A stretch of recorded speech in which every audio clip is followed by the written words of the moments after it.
touched on specific to Native American communities. One of the concerns that I have are these programs matter to folks. You shared your passion about caring for folks. I believed that passion.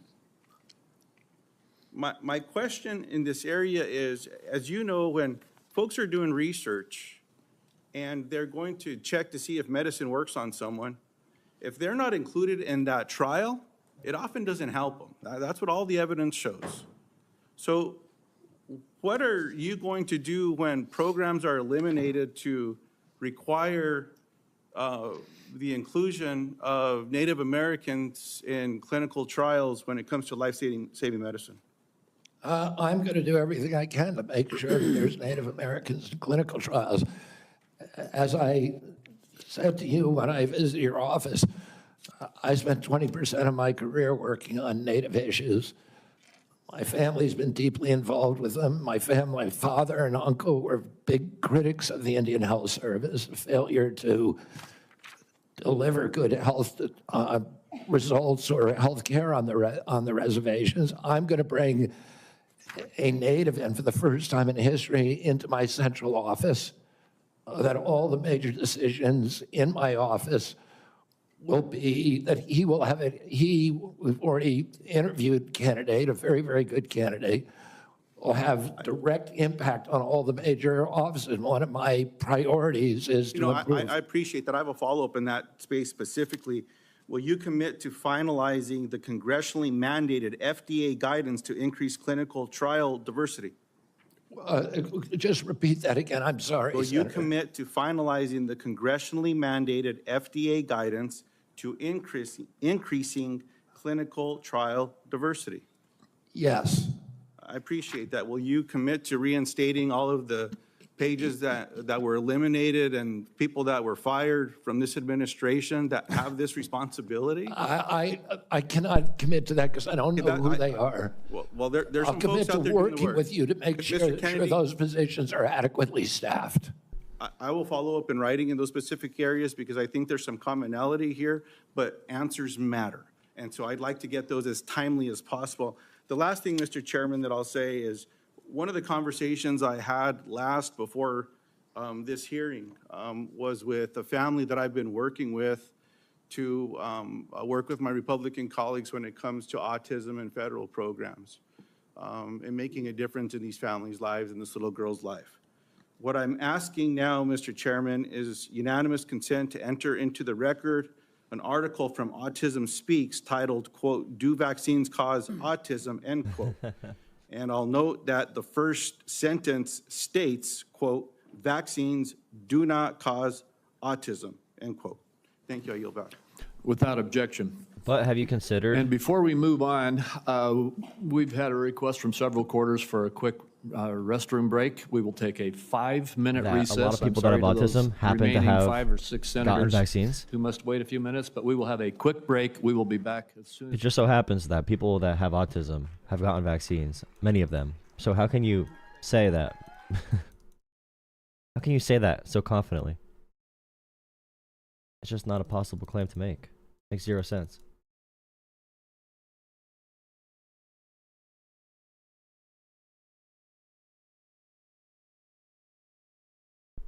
Times are crazy. Absolutely insane.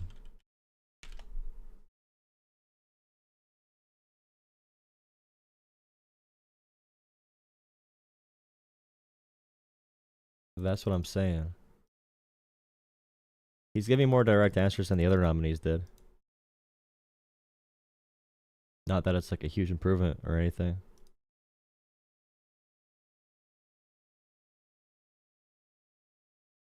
Hi. I'm shutting the stream off. I just turned it on. I'm gonna keep it on to get ad revenue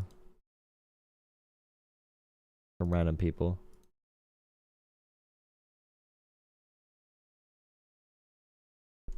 Here, live react.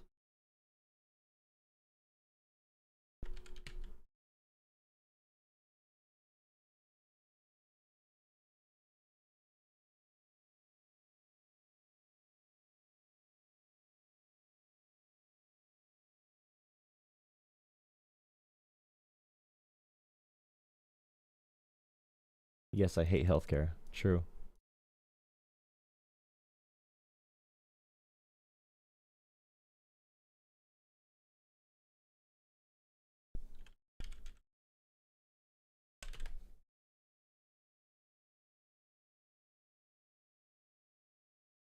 Yeah. How dare they take breaks? I gotta make some TikToks.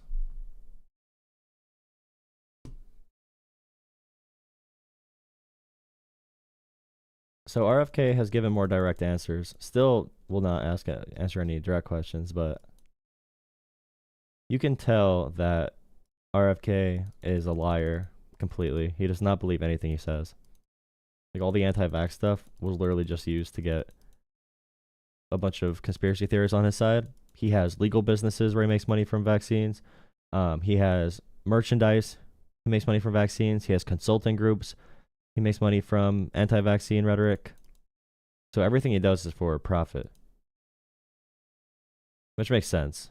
That's all of them. They don't have values or anything like that. Or any actual beliefs. It's kind of crazy.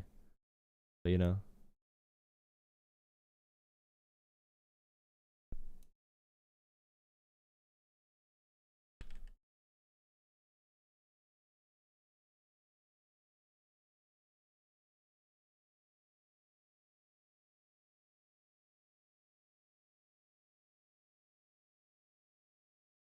Elizabeth Warren and Bernie Sanders went crazy on him.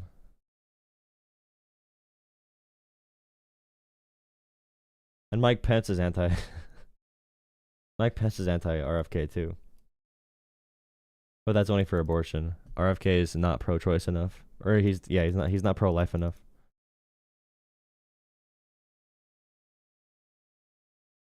See,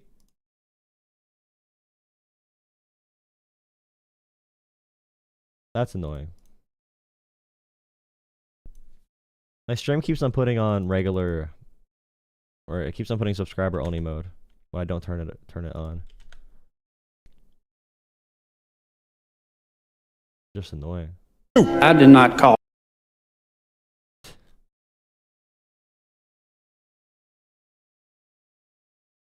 Did RFK...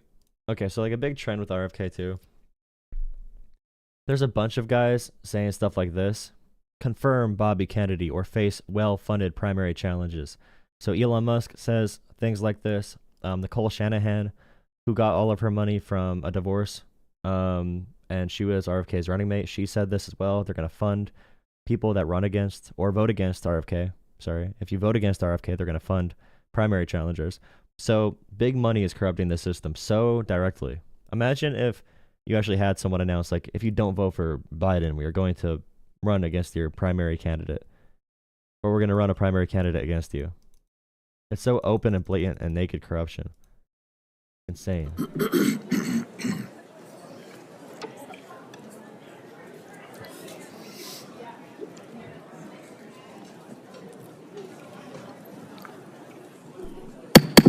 The room is pretty tiny, to be honest.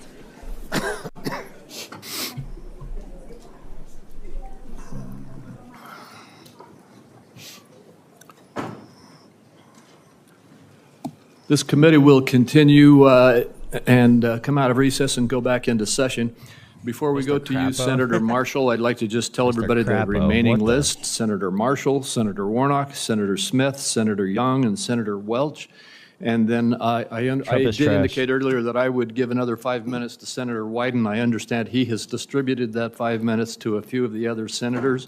So we will have a few more quick questions, and then we will proceed. And I would like to thank the audience again. I know we had a couple of outbursts earlier, but I want to thank the audience for being respectful and encourage the audience to continue to be respectful as we conclude the hearing. Saying Trump is horrible should be illegal. Being a Trump sexual should be illegal.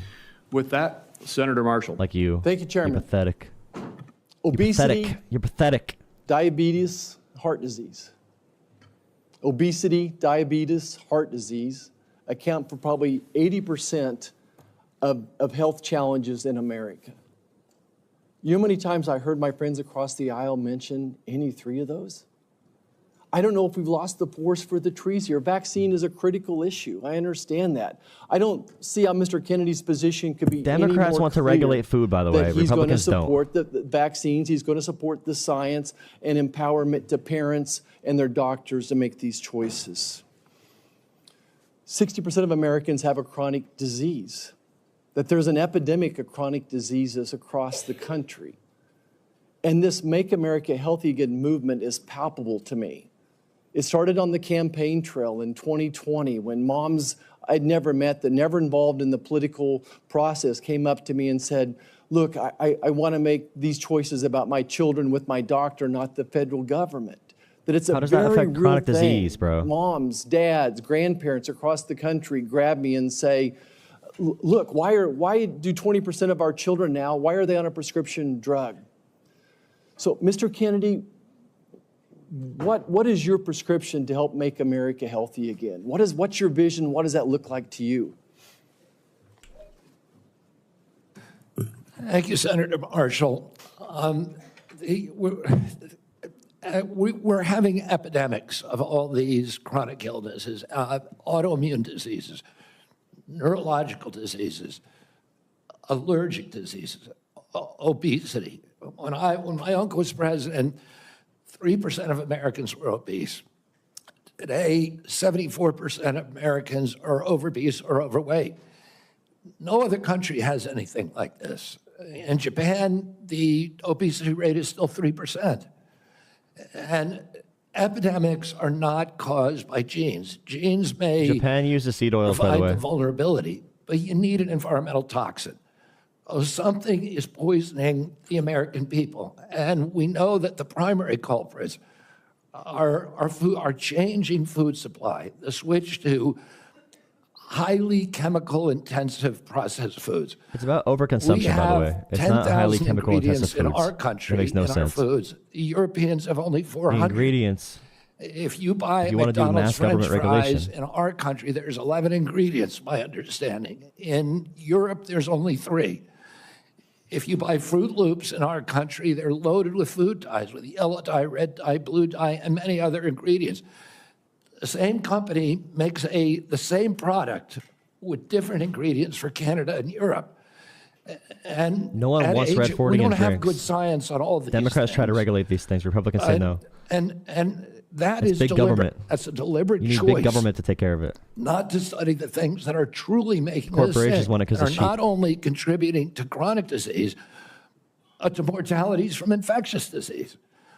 We need to get a handle on this because if we don't, it's an existential threat. Our country is not going to be destroyed because we get the marginal tax rate wrong or because we get one of these culture war issues that we've been talking about today wrong. It's Don't going tell to be Trump that. destroyed. That's all they care about. If we continue down this trajectory of chronic disease, we need to fix our food supply, and that's the number one. Thank you, Mr. Kennedy. Certainly, I share your concern with ultra-processed foods. On the other end of this food chain are my farmers and ranchers back home. Would you just take a second and share your compassion, how you feel about farmers and ranchers, that they respond to the market. They don't dictate the market. They grow what the market is wanting them to grow. And Senator Hawley told me the other day, Like, for example, corn syrup. There's no evidence that corn syrup is any less healthy than just cane sugar. But there's a big conspiracy about it because it sounds scary. Corn syrup, high fructose corn syrup, supports our farmers and agriculture. But it's just as unhealthy as cane sugar. There's no, like I said, overconsumption is the big issue in America. Overconsumption, portion sizes. If you want to regulate food to be less addictive or to have less chemicals or whatever, you need big government, which is why Democrats try to do that. Republicans always block those measures, though, because it's EU-style regulation, which Republicans call communism and socialism. So now people say this is so popular because you like him, you like Trump. If a Democrat said these exact same policies, you'd call them a communist, guaranteed, because you did call them communists when they tried. his brother-in-laws are all farmers. And he said 4 out of every 5 of his brother-in-laws has Parkinson's disease. And that kind of cluster we're seeing across farm country of cancers, autoimmune diseases, obesity, et cetera. Oh, it's, and we can now not export American food to Europe because the Europeans won't take our. Yeah, egghead, but this is like Trump saying there's too much money in politics. They're not actually going to do anything about it. Like, they're not going to pass any regulations on chemicals and food or whatever. Maybe the FDA does a couple culture war topics and a couple dies, but they're not going to do any like massive food reform. Our food. That's not good for farmers. We're also destroying our soil because some of the chemicals that farmers use destroy the microbiome, and that causes the erosion of the soil. You can't get water infiltration. Water pools up and it washes the soil off. Agronomists now estimate that we only have, if we continue doing these processes, only 60 harvests left before our soil is gone. Farmers are using seeds and chemicals that are, over the long term, are costing them and us. And what we need to do is we need to support the farmers. We need the farmers as partners if we're going to make them work. And I don't want a single farmer to go out of business under our watch. I don't regulate farms. If I'm privileged to be confirmed, I'm not regulating farms. That's under USDA. But I want to partner with all of my decisions with USDA and with the farm community to make sure that we don't lose more farmers in this country, but that we also transition. We offer and incentivize transitions to regenerative agriculture, to no-till agriculture, and to less chemically intensive. And by the way, RFK is also anti-seed oil, which is a complete just lie. He cites Japan as being healthier. Meanwhile, they use seed oils in Japan. The big difference in America is culture, portion sizes, big corporations having unrestricted access to poison food and whatever. And the reason they're not going to do anything, they're not going to do it because big money dominates Trump. Trump is a puppet for big money. So he's not going to do policies that are anti-big money for food, for agriculture, for pharmaceuticals, whatever. I've also met with the chemical industry and the fertilizer and... I mean, maybe ban vaccines, maybe, I don't know. Maybe because that's a culture war topic. The big money that Trump cares about is the authoritarians, the people that want to control society. So there's some economic hits they're willing to take in order to dominate society more. And herbicide companies, and they want to do the same thing. Oh, and I think we're on the trajectory to do that, and we need to incentivize initiatives to accelerate that trajectory. Mr. Chairman, if I could, the great news is that my farmers in Kansas are selling products to Europe, that today's regenerative practices, soil health, all those things are priorities for Kansas farmers. Many of us are doing many of those things already. We just need it to be more widespread. If I could just wrap up my remarks, though, is that, again, going back to the big picture here, 60% of Americans have a chronic disease. Mr. Kennedy, I believe for such a time as this that you're not just one of 300 million people. I think that you are the person to lead HHS to make America healthy again, that God has a divine... Yeah, but getting rid of food deserts means you have to incentivize it through tax dollars. You have to have some type of like local co-op, which is really hard. You have to do some type of federal funding. So all these solutions are government-based. But it is true that Republicans will use government to do things like, I don't know, make sure there's hospitals in rural areas, and then they'll cut government for other people. Government for me, not for thee. You get no benefits of government. Only conservatives get government benefits. And purpose for you, and I look forward to your confirmation and working with you to make America healthy again. Thank you, Senator. Thank you. Senator Warnock. It's so crunchy to think in slogans. But here's Warnock, so he's really going to do pretty good. Thank you so much, Chairman Crapo and Ranking Member Wyden. It's great to be here. Mr. Kennedy, welcome. Welcome to you and to your family. Thank you for meeting with me a few days ago. I'd like to follow up, if I might, with some of the issues that we discussed in my office. I want to talk to you first about the CDC, or the Centers for Disease Control and Prevention. I'm proud of the work that the CDC does, proud that it's located in Georgia with more than 10,000 employees in my state. If confirmed, you would be the cabinet secretary over the CDC. Representing HHS, it's about 29% of the federal budget. CDC is a part of that. Do you agree that the CDC's work is critical to Georgia, critical for our country, and the health of the entire world? Yes, Senator. Senator Isaacson, my Republican predecessor, would have agreed with that. Bless his memory. He was a fierce advocate for the CDC, as am I. The CDC is an agency filled with hard-working, dedicated public health servants. They wake up every single day working to keep us safe. I think we don't think often enough about their work, because it's easy not to celebrate the folks who are protecting you from that which doesn't appear because of the work that they're doing. True. So grateful for Thank the work you. that the CDC employees do. Some of them are members of my church. In fact, not only do you not appreciate them, but you blame them when they come to help a big disaster. So like when there's a big disaster like COVID, you blame them as the number one enemy in those issues. So not only do you not respect anyone, you don't respect any of the things that it provides, but also when they do come to solve a crisis, you blame them. It's like blaming the firefighter for the fire. I saw that deep commitment firsthand when I visited the CDC just last summer. Mr. Kennedy, you have compared the CDC's work to Nazi death camps. You've compared it to sexual Jesus, abusers in the Catholic Church. Jesus. You've also said that many of them belong, this is a direct quote, many of them belong in jail. Oh my God. For me, those are disturbing characterizations of the CDC workers that I know who are. Remember, RFK makes money from the legal process of being anti-vax. He has firms for that. He makes money from consulting anti-vaxxers. He makes money from selling anti-vax merchandise. RFK's anti-vax rhetoric is all a grift. In the past few years, he's opened up different companies.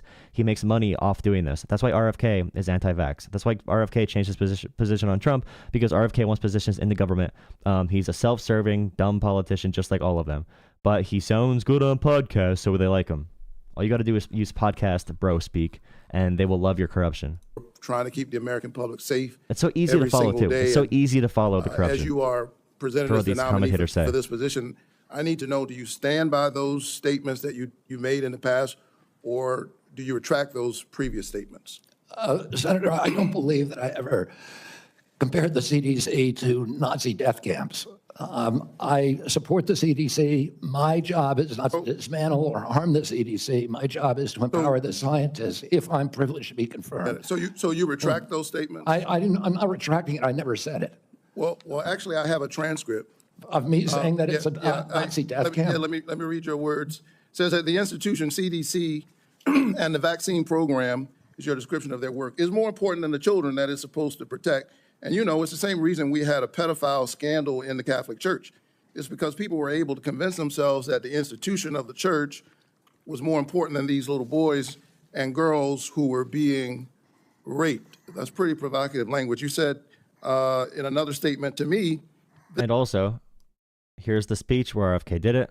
Okay, RFK said this at a private talk for anti-vax groups for the Autism One private conference in 2013, 2017, 2019. So yeah, RFK did say this 100%. He might just be too high right now to know that, but or he's lying. This is like Nazi death camp. I mean, let me finish. I'm just reading your words. I mean, what happened to these kids? 1 in 31 boys in this country, their minds are being robbed from them. Yeah, I was not comparing the CDC to Nazi death camps. I was comparing the injury rate to our children to other atrocities. Bro, and I wouldn't. The fake injury rates at your anti-vax conferences that you're making money off of, millions of dollars speaking at, again, legal fees, consulting, merch. You know, he's an anti-vax snake oil salesman profiting from it. Of course he's going to lie about it. I was not comparing, dude. Compare, of course, the CDC to Nazi death camps to the extent that any statement that I made has. So, like, I did compare them to Nazi death camps, but I was right. That's what he just said, by the way. He said, I did say that, but I was right. Exactly what he just said. Been interpreted that way. Yeah, I don't agree with that. The interpretation he disagrees with, okay? The interpretation he does not like of his statement. He does not like the interpretation that he's wrong. But if you think that he's right, then he does like your interpretation. In 2003, the United States Congress Government Oversight Committee ended an over a year investigation of the CDC and used almost that same language. They said that the CDC, just one division, one branch, the Immunization Safety Office, had put institutional self-interest and pharmaceutical profits ahead of the welfare and health of American children. So that was a conclusion by Congress. And I repeated that. I'm asking you because you're the nominee for HHS. It sounds like you stand by those statements. Senator, my objective is to support the CDC.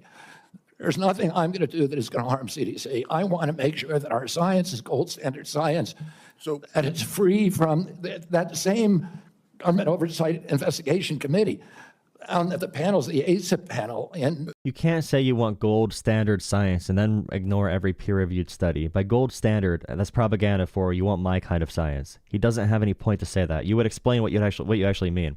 If they use propaganda slogans, they don't know what they're saying. It's the golden age of America. They call it the golden age because they don't have any actual idea, so they need to brand it. within CDC, I think 97% of the people on it had conflicts. I don't believe that that's right. I think we need to end those conflicts and make sure that scientists are doing unobstructed science. So I want to enter this statement, by the way, into the record without objection. Without objection. Last week, the White House gagged HHS and the CDC, preventing them from communicating all important public health information to anyone, including all of our allies, including our allies in the United States and global disease prevention. Can you just answer yes or no, because I'm running out of time? Do you agree with that action? I was not consulted on it, but that's pretty much standard I'm asking operating you, procedure for incoming administration. So you agree with the action that gagged HHS and CDC from communicating important public health information to the That public? directive made sure that no public health, and only non-essential travel and mass communications were temporarily suspended. Did they ask RFK about bird flu yet? Pending the confirmation of a new HHS secretary. This is standard operating procedure for every administration. I get it. I don't think what we've seen over the last several days is standard operation for new administrations. I think we're seeing some unprecedented actions, but you agree with it. Last night, members of the CDC, along with other federal employees, were actually invited to resign, these buyouts. And I got text messages and folks I know work from the CDC, for the CDC, that do this important work, who got that note. And it's really important because my experience is that when you send out that kind of note, the folks who resign are the folks who you least likely want to see resign. They got other options. They're gifted folks. They got a lot of expertise. They have options. A lot of them are doing this work because of their patriotism, because of their commitment. Do you? Exactly. When they say deep state bureaucrat, it makes zero sense. Deep state bureaucrats, so-called, are public servants who could be making more money in private industries, but they want to be serving people. They want to be doing policies that make sense. They're dorks. They are straight up dorks. They don't profit off of these offices. The people that do, you can say, are the people that are tied with the presidential candidate, who are tied with big business. Those people make tons of money from these industries. But deep state bureaucrats, when you're listening to Elon Musk, the literal richest man in human history, tell you to hate deep state bureaucrats. He's doing that because he does not like regulation for his corrupt companies, for his monopolies, and he wants to steal your information and corrupt your data and corrupt your lives. That's what they mean. Deep state bureaucrats should not be a negative thing, but they make it sound all scary. They're just public sector employees. They're public sector employees. I know many of them. They are just dorks that care about the policy field they're working in. Do you agree with the buyouts that were presented to CDC employees just last night? I agree at the vast majority of the scientists and experts at CDC are patriots and good government servants. Can you tell me yes or no? I don't think anybody's going to resign who's committed to making America healthy Can you again. just answer yes? Okay, you agree with the buyouts. In our meeting, I asked you to confirm your support for the Affordable Care Act. You also mentioned that you and President Trump want to fix the ACA by making premiums more affordable. Can you answer me yes or no, as I don't have a lot of time? Drop a like and subscribe. Drop a like and subscribe. Did you know that tax credits that help families afford health insurance and save Georgians an average of $531 per month per person are set to expire at the end of the year? Did you know that? I do. We need to move on. Do you support Congress extending these tax credits so that Americans can continue to afford health care? Congress has to make its own decisions about that. My instruction from Mr. President Chairman, Trump you're saying I'm running is out to of time, make but I'm having a lot of trouble getting the witness to answer yes or no to a yes or no question. Well, And I've got one more question. you're almost at 9 minutes, sir. Well, I need him to answer yes or no. Yes or no? Do you I'm not going to support? answer yes or no to a question that's not susceptible to an honest yes or no answer. I can't We get an need to answer. move on. I think that the fact that you find it difficult to answer basic questions is deeply troubling for me as you present yourself as a nominee to run HA. Whenever a Trump supporter calls into my show, the fact you have trouble answering basic questions What is one fact? Okay, I say, what is one fact? They don't have it. It's all emotional. It's all Trump sexual about trans people, about immigrants, about like Daddy Trump taking over America, the golden age of America. It's about vibes. The fact you are having trouble answering simple questions is very troubling, sir. Thank you so very much. Senator Smith. I've been in courts all over the country, and prosecutors. Mr. Chairman, you told me I'm out of time, and the witness continues to filibuster even after I said I'm done. Senator Smith. Mr. Chair, thank you. Thank you, Mr. Chair and Ranking Member, and welcome, Mr. Kennedy. So, Mr. Kennedy, I don't have a question for you on abortion.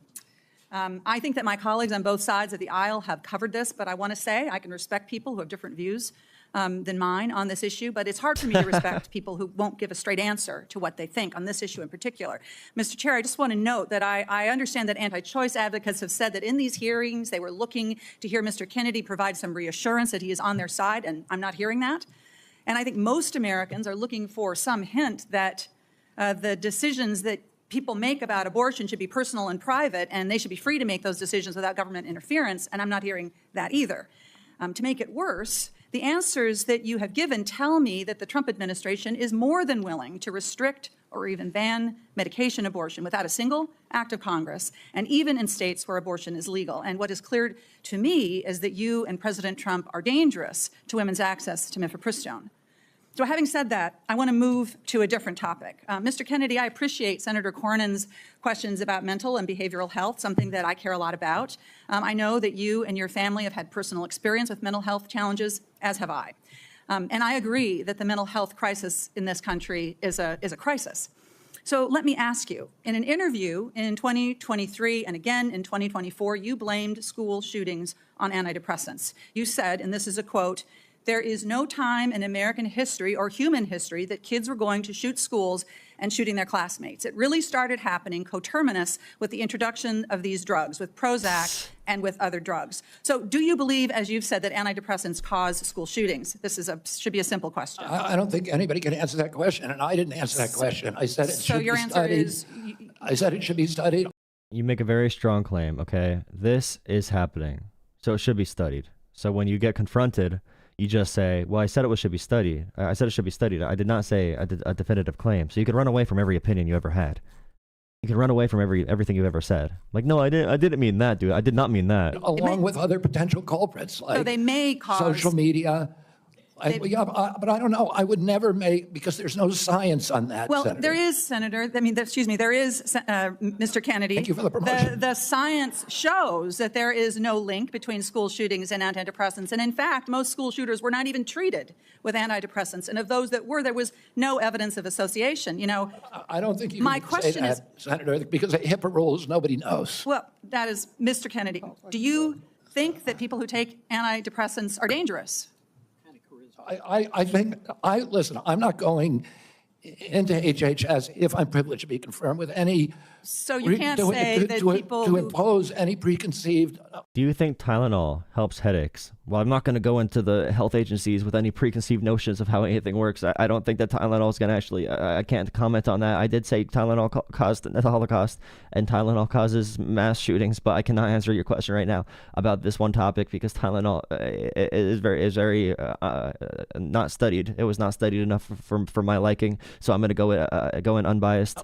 Ideas that I may have. I just want to have good science. So you're not saying that they aren't dangerous, which means that they could be dangerous. Let me ask you this. That's not true. You've described Americans who take mental health medications as... No, he's refusing to answer because they like lying. They have fun lying to you. They take a lot of pleasure in being able to lie and manipulate people so easily because their audience is Trump sexual and will listen to anything they say. Addicts who need to be sent to wellness farms to recover. Is that what you believe? Of course, I didn't say that anybody should be compelled to do anything. No, but you said they should be sent. I said they should be available to them. I didn't say they should be sent. You said that folks Kicking and that take screaming. antidepressants are like addicts. That I can provide. He also is anti-ADHD medication and thinks there should be ADHD farms as well. Oh, I think they should have the availability. Listen, I know people, including members of my family, who've had a much worse time getting off of SSRIs than they did than people have getting off heroin. It's the withdrawal period is, I mean, and it's coming from a guy who does heroin and who actively was proud to use heroin and said it helped him in college, and his family in general having all the issues they have. all the trauma they've been through, using personal anecdotes to make a claim, and then rejecting any available scientific information is the worst possible way to approach medical science in the world. It's written on the label. I have some This is experience very well with this documented. myself, Mr. Kennedy.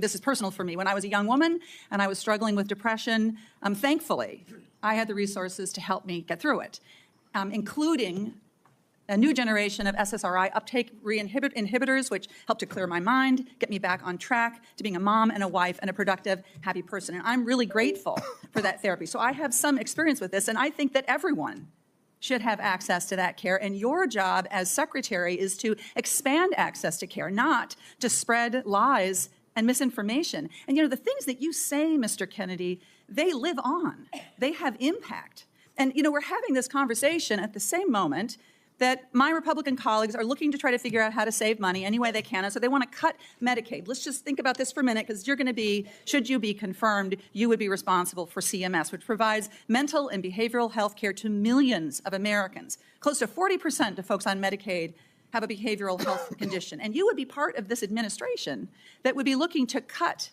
Medicaid. So, Mr. Kennedy, these statements that you've made linking antidepressants to school shootings, they reinforce the stigma that people who experience mental health every day face every single day. And I'm very concerned that this is another example of your record of sharing false and misleading information that actually really hurts people. Senator, you're mischaracterizing my statements. I am only putting into the record what you have said, Mr. Kennedy. You're mischaracterizing my statements, and I'm happy that you had a good experience on SSRIs. Many Americans have very good experience on it. Others have not. That would be an issue between them and their physicians, and not for the future head of HHS to be putting out misinformation about the dangers of SSRIs and other antidepressant medication, spreading the stigma and the fear that we're actually trying to overcome. Do you think physicians, when they make that prescription, ought to have access to good science? Of course they do. And That's all I believe, too. And you and I are in agreement, Senator. And to your They have not been doing good science, by the way. RFK is good science, is again, science that is Maha, or science that is the golden standard in the golden age of America. RFK is good science. Who determines good science? We have a real process for doing that. But RFK doesn't care about good science. He cares about propaganda. So if your science disagrees with his propaganda, it's not good science. If your education disagrees with their education, it's not good education. It's not American education. When they say that, that's what they actually mean, because he has enough information. There are enough studies out there, more than enough, to have informed opinions on all of these topics. He refuses to have informed opinions because he's anti-science. That's why he says good science. That's why it's called alternative medicine. It's alternative. It's good because it's not the actual science. The science that they disagree with is very commonly used and referred to as peer-reviewed, studied, well-established, just like concrete foundational parts of our medical system. He just refuses to abide by, and he makes money off it. He profits off of propaganda. His legal groups, his consulting groups, his merchandise groups, he profits from lying about these topics, and that's the incentive. Your point that you made when you made these statements, it was not based on good science. I don't know what it was based on. I was saying the science needed to be done. I was saying these are potential culprits. The science is, like, there's a lot of science done on this. You can easily have enough information here, like I said. We're coterminous, and I named other things. I said video games. I said social media. I said SSRIs. Yes, video games. SSRIs have a black box warning of suicidal, homicidal behavior. So many different drugs have that warning. Like, I think you could get cough. I'm pretty sure cough syrup has that warning, by the way. Like, go get some Dayquil. Chair, I will submit to the chair the information that I have about what Mr. Because they need to say it's a warning, because even if there's a 1% chance of a side effect or a 0.0001% chance of a side effect, they need to report that. That's why drug commercials will have a whole list of side effects, possible side effects, because legally they need to say if there's any chance of any of this happening, they want to cover their ass. Mr. Kennedy has said linking antidepressants to school shootings. Thank you. Senator Young. Thank you, Mr. Chairman. Good to see you, Mr. Kennedy. To follow up on that spirited exchange, in talking with you and reading about your vision for the department, you said one of your goals is to return public health agencies to the gold standard of scientific review. You've alluded to the gold standard a number of times today. So I'm going to give you an opportunity, uninterrupted, but hopefully not too extensive, to tell me and others what you mean by this gold standard. The gold standard means real scientific research with replication of studies, which very rarely happens now at NIH. We should be giving at least 20% of the NIH budgets to replication. We should make sure that all the science is published with the raw data. We should make sure that the peer reviews are also published. And I'll give you a quick example. 20 years ago, NIH scientists did a study on Alzheimer's, which they said it was caused by amyloid plaque. After that, NIH shut down studies of any other hypothesis. 20 years later, we now know that those studies were fraudulent. NIH has funded 800 studies on a fraudulent hypothesis, and we've lost 20 years in figuring out a cure for Alzheimer's. And that's just one example. I could give you hundreds. We need to end that. We need to end the old boy system. We need to have replicatable science and be completely transparent about raw data. Thank you, sir. In recent years, particularly during the COVID pandemic, there's been a lot of skepticism about our public health institutions. Some of this, I would say, is warranted, but it's now created a pervasive lack of trust from the public that these institutions are acting in bad faith or failing to act in. Hey, all you Trump sexuals in my YouTube Shorts chat, you're all Trump sexuals. You have no idea how anything works in the world because you're so consumed with your love for Trump daddy, okay? Trump sexuals, that's all you do. You have Trump sexual disorder, okay? You are keeping it outside in front of our faces. You should leave it in your bedroom, all right? You Trump sexuals have no idea what's going on. Stop being Trump sexual in my chat because I'm going to block you, okay? You're going to be banned and censored. In objective, with objective criteria, failing, in short, to act in the best interests of the public. If confirmed, Mr. Kennedy, how will you work to regain the public's trust? I suspect it'll take some time in these important public health institutions. I'm not crying. I'm completely chill. You're a Trump sexual. You're the one spazzing in chat for no reason. You're the one like going crazy, crying in chat. You're so insecure. Your team can win and you're still going to cry and be pathetic and have to convince people that you're cool. You don't actually put work in life because you're a Trump sexual. That's all that carries your whole belief system. You don't even believe in yourself. You don't even love yourself. You just love other men. You love other powerful, strong men that can tell you what to do because you're Trump sexual. Institutions. I'm through radical transparency. I'm going to make the reason people don't trust the public health agencies is because they haven't been trustworthy. And you gave the example of COVID. At the beginning of COVID, everybody was rushing to get that vaccine. We had over 90% vaccination uptake. Yes, sir. CDC's most recent recommendation is that Americans take the 8th booster. Only 23% of Americans are complying. That means 77% of Americans no longer trust CDC, and that is the problem. Yes, sir. Yeah, they don't trust CDC because dumbass Trump sexuals like you spread lies. They spread lies. You spread lies. You do. You lie about things. Okay, if there's any issue in government, you use that as a chance to lie and make conspiracy theories. That's why people don't trust different agencies anymore. That's why they don't trust the polio vaccine, which is the greatest invention in human history. They don't trust the polio vaccine because people like you lie. Sure.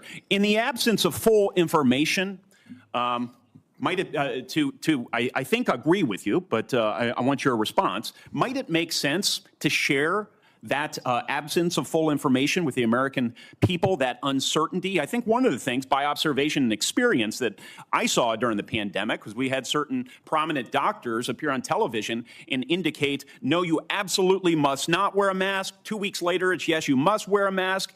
But they were certain. And they even demonized people for not following the latest science, knowing there's a high level of uncertainty in that science. Would a measure of humility and, as you say, radical transparency demonstrates humility, help rebuild trust over a period of years? Absolutely. We need to tell Americans what we don't know. We need to make sure studies that reach a null hypothesis are also published. The reason, by the way, Americans are mad is because they don't know how to read the studies, okay? And I've said this for a while. Medical departments, science, etc., whatever it is, governments, they need to focus on their messaging strategy as a #1 point of what they do. Messaging matters more than what they do now. People believe reality is based on narratives. You know, that's why Trump is successful. That's why this guy is successful. They're propagandists. We need to be able to combat their propaganda with good information in a convincing manner. But we don't do that because all the people that are doing science and policy are not worried about manipulating people. Those people are worried about doing good policy and good science. But now all these assholes who make up conspiracy theories, now these guys can make up fake science and fake theories about governing. Now they can make fake things while the actual people that do the job don't message, and now they're overtaking society because they're convincing and they can manipulate. And all the people doing good work are being cast out of society, just like they do in every authoritarian country. They hate the doctors, they hate the professors, they hate the scientists, they hate the intellectuals that care about real information because the propaganda can dominate. And that doesn't happen. Sir, I think you are right about why healthcare costs are so high in the first place. The answer is indeed chronic disease. 90% of our healthcare spending goes towards managing it, as you say in your open statement. It's not in the main because of waste, fraud, and abuse, although we know some exist. It's not in the main because we have greedy executives at innovative world-class companies. It's not in the main because we haven't yet adopted an unsustainable Medicare for all scheme. It's because of this. So I'm encouraged that you intend to. Everyone loves private healthcare. Private healthcare gets people going. They love private healthcare. They love it. Make that a point of emphasis as it pertains to your future leadership. I will say, with respect to COVID, it's not over for a lot of Americans. It's not over. I know the mission accomplished banner was convenient for the last administration, but as we continue to navigate the ongoing impacts of the COVID pandemic, we have many individuals here in the United States and around the world who are suffering from long-term health effects that significantly impact their quality of life, work, and daily activities, and they've been largely ignored.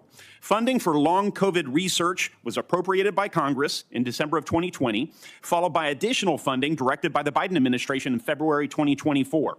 Patient groups and industry publications have criticized the slow pace of clinical trial design and enrollment. If confirmed, will you collaborate with healthcare providers, researchers, and effective communities to better understand and mitigate long COVID's impact? Yes or no, please? Absolutely. Okay, so talking about how slow clinical trials are, or the current methods are, you realize if they're too soon, if the entire world focuses on something and developments come too soon, they're going to say it was rushed. Okay, if they take their time to do something, or a process just takes longer in general because that's how it works, they're going to say it's taking too long and it's delayed.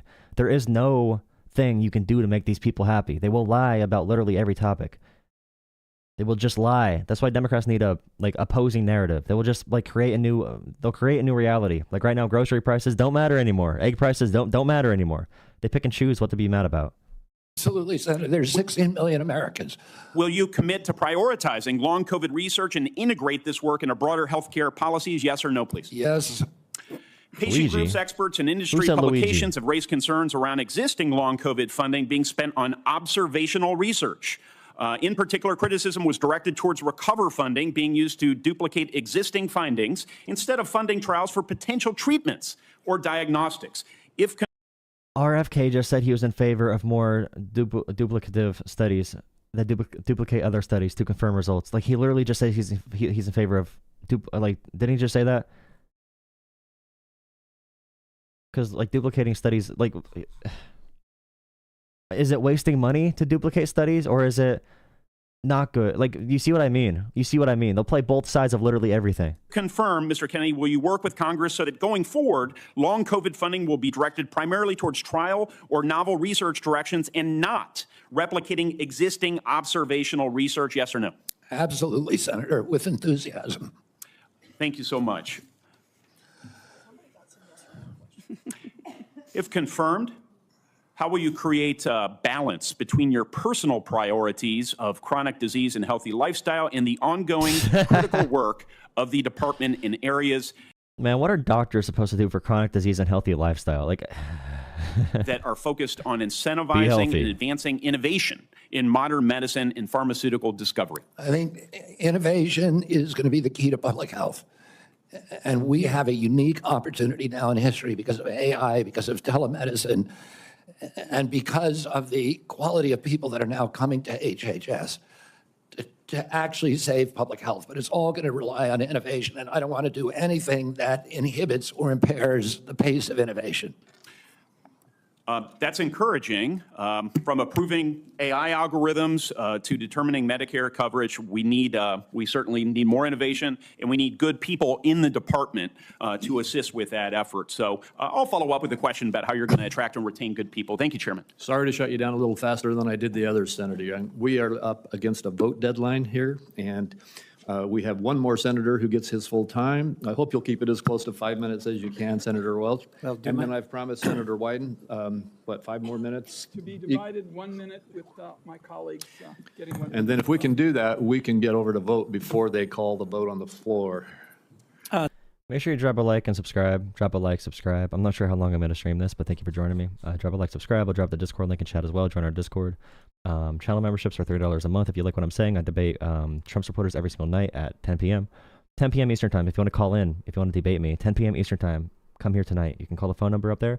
10 p.m. Eastern time again. I guarantee calls to those who donate to Joel Up Politics. If you want to donate money to the stream, you do so through Super Chat or through Joel Up Politics on Venmo, Cash App, or PayPal. But yeah, memberships are $3. Become a channel member if you support this. The call-in show is really fun. So tonight, the call-in show is always fun. Thank you for joining me. Like, subscribe. Here's the Discord link. Thank you.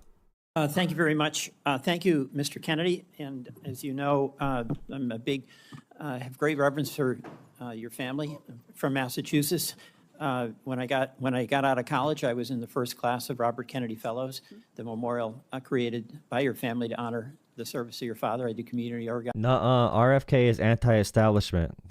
in the west side of Chicago. And I certainly admire your energy in your effort here and desire to serve. You know, there's a couple of things that are really important here. This is not just about a debate on vaccines. It's a debate about qualifications, experience, and priorities as to the person that will head Health and Human Services. And it's not just about what your answers are today or what the questions are. It obviously has a lot to do with your whole record and your whole history. You know, your sister in her letter, or pardon me, your cousin in her letter said, you've always been charismatic, able to attract others through the strength of your personality, willingness to take risk and break rules. That's, I guess, an attribute, but it can be a danger. The question I fundamentally have is, No one is scared. No reason to debate someone that has no facts. Okay, Trump sexual. You're just scared. You are scared. You literally are scared. Most Trump supporters, when they call in, just quit. They cry. They cry about not knowing things and they quit. They hang up on me because they don't know what they're saying. Like every single time. They're afraid to talk to me. whether and you are too. Your willingness to disrupt and maybe break rules is going to be dangerous and destructive. The character questions we didn't go into here, but there's some sketchy things. You've acknowledged your history with heroin. You've gotten over that. But there's incidents that do, I think, concern the question of whether the stability is there to be in charge of this major organization. And that's compounded by my concern that you don't have any experience managing a large organization, that you don't have any experience in government. So those are things that have to be taken into account. But the issue for me is also priorities. A lot of your engagement in health has been on vaccines, big important issue. You actually disagreed, as I understand it, with President Trump about Operation Warp Speed. I think President Trump deserves a lot of credit for Operation Warp Speed. He knew we had to get a vaccine. And these other issues about a mask and whether you should wear it. Hell yeah. Trump's vaccine is based. I love Trump's vaccine. Trump's vaccine. Trump's COVID vaccine. Remember, guys, Trump made the COVID vaccine. Trump's COVID vaccine. Good job, Trump, on the COVID vaccine. Good job, Trump. Remember when Trump did the COVID vaccine, the mRNA vaccine? Good job, Trump. Whether when you got your groceries, the bag had to be left outside. Remember that in the very beginning? Those are incidental to the core question that the president believed we had to have a vaccine. And you contested that. That worries me. That really deeply worries me.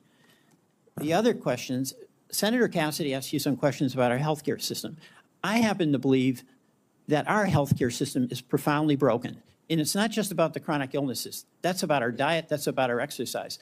But we are getting premium increases in Vermont of 20% a year, 25% a year. And it's busting the bank for taxpayers. It's busting the bank for our wonderful Vermont employers who care about having health insurance that they can provide to their employees.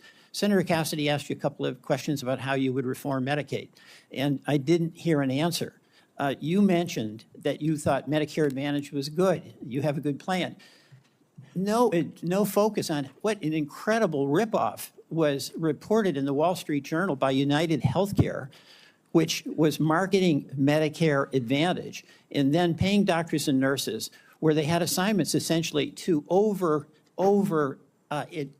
diagnose illnesses that didn't exist. So they made billions and billions of dollars. And I've seen nothing coming out of the Trump administration, and I've seen nothing coming out of your advocacy that is going after what is a rampant abuse by the insurance companies and overcharging people and not doing the job. And by the way, the United Healthcare people, when they did that, they overdiagnosed. When the person really got sick, they dumped them. They dumped them. Go to the nursing home on your own. That's a broken healthcare system. We spend the most and get the least. And I think there should be collective anger about this on both sides, because all of our people are dependent on that healthcare system. And you're going to be working for a president who's on a lawless rampage right now, okay? He has done something reckless with the pardons to these cop beaters. I'm appalled by that. But that's just reckless. That's not illegal. It's not TDS, it's Trump sexual.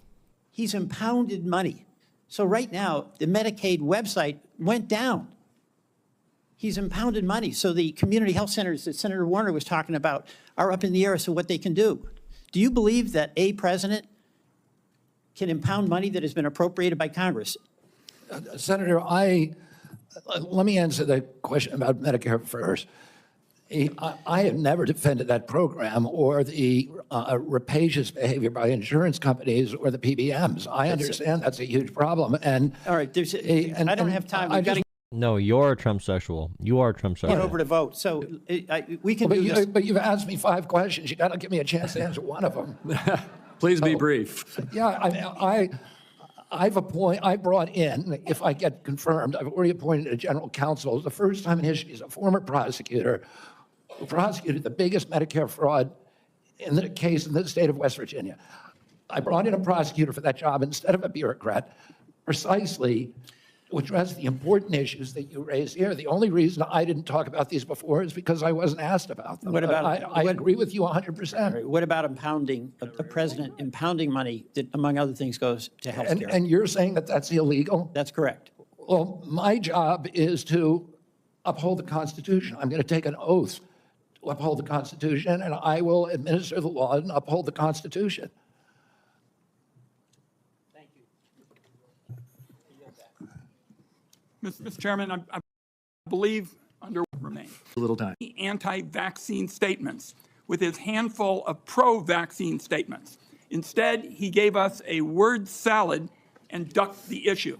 The same was true, Mr. Kennedy, with respect to measles, where you wrote a book playing down the threat of measles, even though American families are very concerned about it, and apparently families are still mourning in Samoa.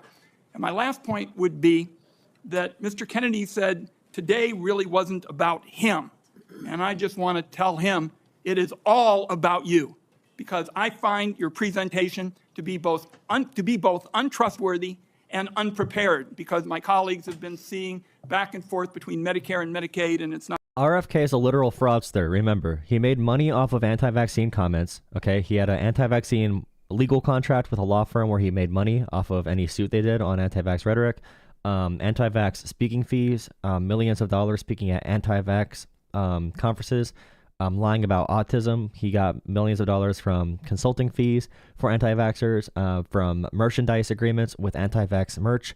So RFK being anti-vax is not a coincidence. It's a business move. It's a business move. It's for profit. Things are not for coincidence. It's for profit. Remember that. That's the entire slogan of the Trump campaign. Follow the money. The Trump coin. The Trump crypto bullshit. Like, follow the money. Not for profit is a lie. It's not a coincidence. It's for profit. Not clear which program you're using when. So I want colleagues to know there is a lot more information to learn about Mr. Kennedy before we vote. I'm going to urge that to my colleagues on both sides. 100%. Make sure you drop a like on the stream. Thank you for joining me. We have 500 viewers now. Most of them hate me. Most of the viewers hate me, but if you like me, drop a like. Become a channel member. $3 a month. Only $3 a month. If you got it like that, $3 a month, give me a half cup of coffee. Please consider that. That's like 2 eggs right now. 2 eggs are like $3 a month. So buy me 2 eggs.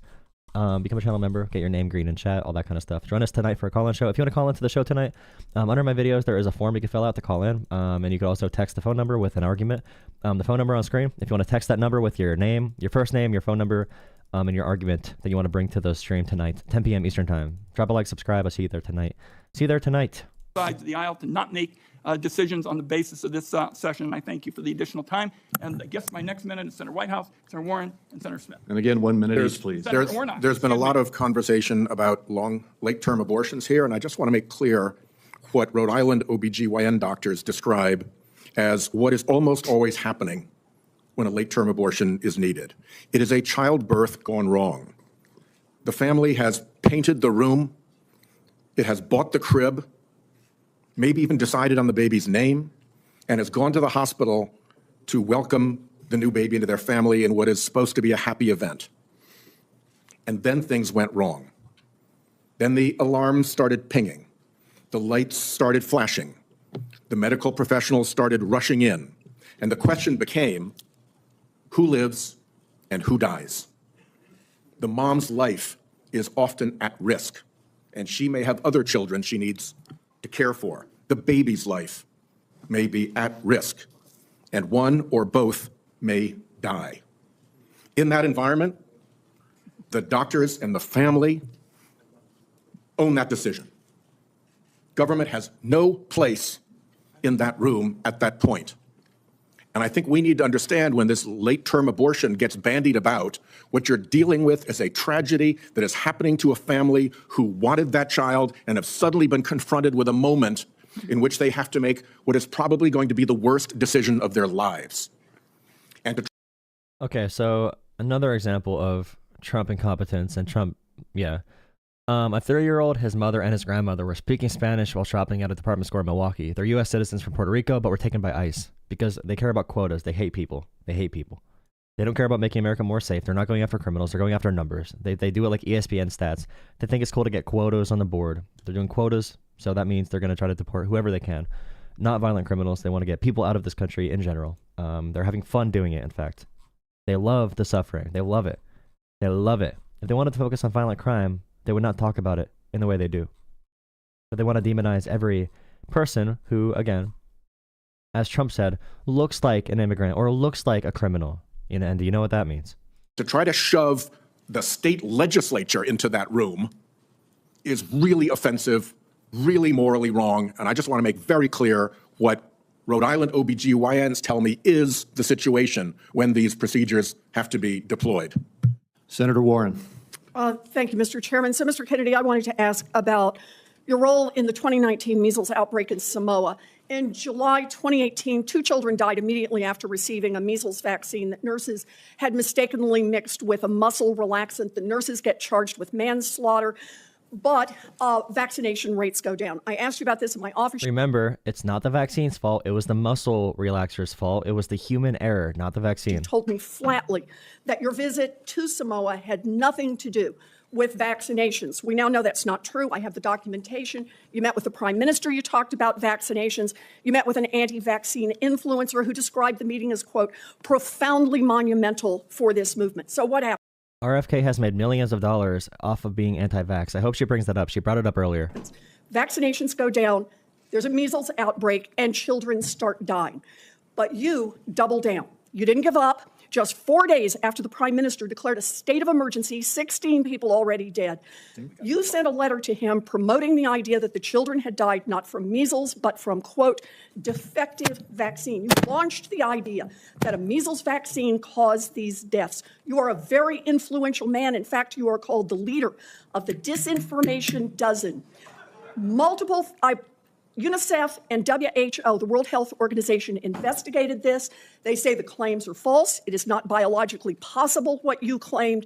And yet, ultimately, more than 70 people died because they didn't get vaccines. So my question is, do you accept even a scintilla, just even a sliver of responsibility? No. For Republicans in America today, anyone on the political right, taking personal responsibility for literally anything is against their entire foundational thought process. They cannot take even a 1% stake of personal responsibility. It's always someone else's fault now. If you're a Republican in America, if you're a right-winger, you are a victim.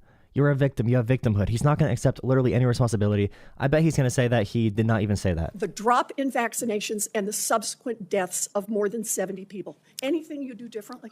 No, absolutely not. After there were 2 incidents. There you go, kids. Since which children died in 2015 and again in 2008. 2015, it was from the measles vaccine. That's what the New Zealand General Hospital found. The government of Samoa banned the measles vaccine after the 2018 I arrived in July of the next year after the ban had been in Mr. place for Chairman. a year. Mr. And the Chairman, measles, understanding that you wanted to hold this to a minute and that I don't get to present all the facts and documentation I've got, how about if we just decide to make entries for the record on exactly what the record shows about Mr. Kennedy's participation? And I think he's answered the yes or no question. He takes no responsibility. Senator Warren, we will do that. differently. And Mr. Kennedy, and to all the senators, every senator knows that following this hearing, they will be able to ask you questions off the record, and you will be able to put answers back onto the record. So please give that answer. I apologize that we're shutting you off for giving a full response right now. Senator Smith, and thank we you. are way over time. Thank you, Mr. Chair. RFK just lied about that, by the way, about the timeline of him going and the measles outbreak and the anti-vax movement. He lied about that completely. That was a complete lie. 100% lie. You can Google it in 2 seconds. It was before. It was before these... Dude. Mr. Kennedy, you have said that you want to give infectious diseases a break for about 8 years. You spoke about this with Senator Cantwell. My question to you has to do with avian flu. Over 100 million birds called. The disease has spread to dairy cows, and there are now 67 confirmed human cases and 1 death. So, Mr. Kennedy, do you intend to give research on bird flu a break? no, I intend to devote the appropriate resources to preventing pandemics. That's an essential part of my job. What do you think? Because that was a different vaccine. It's a different conversation. Yeah, Elizabeth Warren was completely correct there. Insane times we live in, bro. Causing the avian influenza. I think that, And I bet you people are going to say, Elizabeth Warren looked like a dumb liberal woman professor. I guarantee you that's going to be the comments. And RFK looked like a badass, bro, because being dumb is a virtue now. H5N1 viruses. So that's good to hear, because in a recent book, I will submit this for the record because we don't have that much time, Mr. Kennedy has questioned the scientific basis for germs causing disease and the power of vaccines and antibiotics. to I've help never cure questioned disease. that, Senator. Well, I will submit that for the Yes, he record. did. Thank you. Senator Warnock, 1 minute. I like the way you said that to the Baptist preacher. Thank you so much, Mr. Kennedy. Based on our conversations, it's my understanding that you support work requirements in Medicaid. In 2020, President Trump approved a proposal from Georgia state leaders requiring Georgians to jump through a number of onerous bureaucratic hoops and fill out even more papers. Yeah, so after the 2 deaths, there was propaganda spread, all right? There was a pause on the vaccines after the muscle relaxants got mixed in and resulted in deaths, not the vaccines. But they did a pause of vaccines in the area, in Samoa. And then RFK went there. During that pause, spread anti-vax conspiracy theories. When they opened up vaccines back to the public, no one would take them because of the lies that RFK spread. That's how he led to the outbreak and to all the deaths. To be clear about the timeline of everything happening. And then they needed a state of emergency because of a terrible outbreak that killed tons of people. And RFK, again, takes zero responsibility at all, because to take responsibility means that you have to admit that you did something wrong. And they are too insecure. They are weak, pathetic excuses for men who cannot take personal responsibility for literally anything in life. But yeah, remember that exact timeline when RFK lies about it. And remember, he makes money off of anti-vax rhetoric and anti-vax advocacy because of his consulting firms, legal firms, his merchandise businesses. He is a profiteer, a snake oil salesman to the highest extent. Paperwork to verify work and get access to health care. I ask this as someone who represents a state that has not expanded Medicaid. The federal government, because of this waiver, spent $70 million on Georgia's Medicaid waiver. 82% of that went to administrative costs. The point that I'm making is that the folks that they're insisting need to work, 90% of those folks are working. They are caregivers, or they have a disability. Let me give you one example. A woman I think of all the time, her name is Heather. She's a traveling nurse from Dalton, Georgia, who falls into the Medicaid coverage gap. Heather experienced a series of small strokes, leaving her unable to work full-time. She's dedicated her life to caring for patients, but now she can't afford her own medical care, out-of-pocket costs, because she doesn't make enough to qualify for tax credits to buy private insurance. What does Heather need? Does she need work requirements, or does she need access to health care so she can finally get healthy and get back to work? This will be an interesting answer. By the way, drop a like on the stream, hit subscribe. Thank you for joining me. Again, 10 p.m. Eastern time tonight, I take call-ins. If you disagree with me or agree, you can call in at 10 p.m. Eastern time tonight. Drop a like, subscribe, join my Discord. I'll drop another link in the chat. Channel memberships are $3 a month. Really helps me do this content, especially the call-in shows. Supporting those monetarily is very beneficial. I talk to a lot of median voters, undecided voters. I talk to a lot of Trump voters that regret their vote. So yeah, please support this channel, and I hope to see you around. Thank you for joining me for this hearing. The individual RFK, that you also known as described really would need healthcare effing- and not a work requirement. RFK means what? Thank Really you. effing Thank what? Clueless? Thank you. And we are done with the questioning now. Mr. Kennedy, I apologize to you, to the audience. This is why I say Trump sexual, by the way, because RFK can just like lie about stuff, and now the chat is saying, look how buff he is. You realize if you don't care about the logic, but you're going to say, wow, he's so buff. I love the way he's able to flex. I love his body and his face. He looks like such a badass. You realize you are exhibiting like a form of erotic behavior and erotic view towards another man. Like that, you have to understand that. You are just like following, you're a beta. You're a beta searching for the alpha to follow in the room. You are a beta. Don't be a beta. Have your own opinions. Have your own sexuality. You don't need Trump sexuality. You can choose your own, I promise. And to all of my colleagues to have to rush it here at the end, but we have a vote on the Senate floor that they're going to close in about 3 minutes. I want to thank you for appearing before this committee. You have been accessible to the members and staff on both sides of the aisle of the Finance Committee throughout a rigorous process, and I want the whole world to know that you spent hours in meetings answering questions outside of this hearing and providing documents and responses on issue after issue after issue. You've gone through the most thorough vetting process that any committee in this Congress puts anybody through, and I think that you have come through well and deserve to be confirmed. I would like to remind my colleagues that the deadline for submitting any questions for the record is 5 p.m. today. 5 p.m. today. And Mr. Kennedy, we ask that you respond to those questions as quickly as you possibly can. With that, I'm going to leave you in this room and run over to vote. This hearing will be adjourned. I still encourage the audience to be polite and respectful no matter what side of the issues you may be on. And Mr. Kennedy, I look forward to working with you. Thank you, Mr. Chairman. We're adjourned. Virtue signal, virtue signal, virtue signal, virtue signal, virtue signal. Be respectful, guys. You guys, your emotions are hurting me.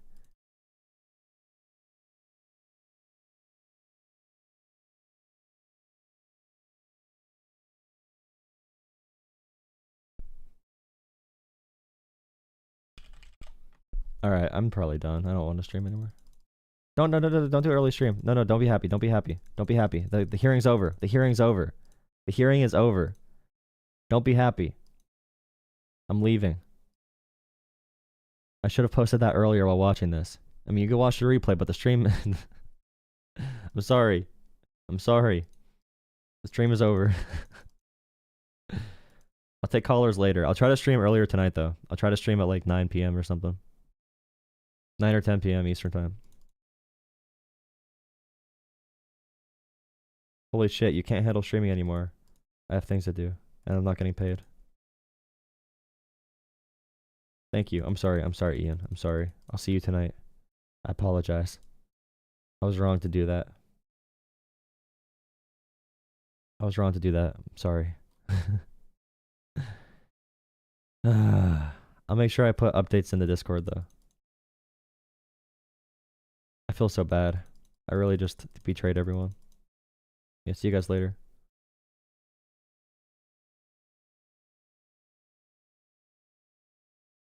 We not coming back? I know you are coming back, because every time people say that, they come back to hate watch. I have so many hate watchers. I know you think I'm cute. Do you think I'm pretty? What song is that? I think I found myself a cheerleader. She's always right there when I need her.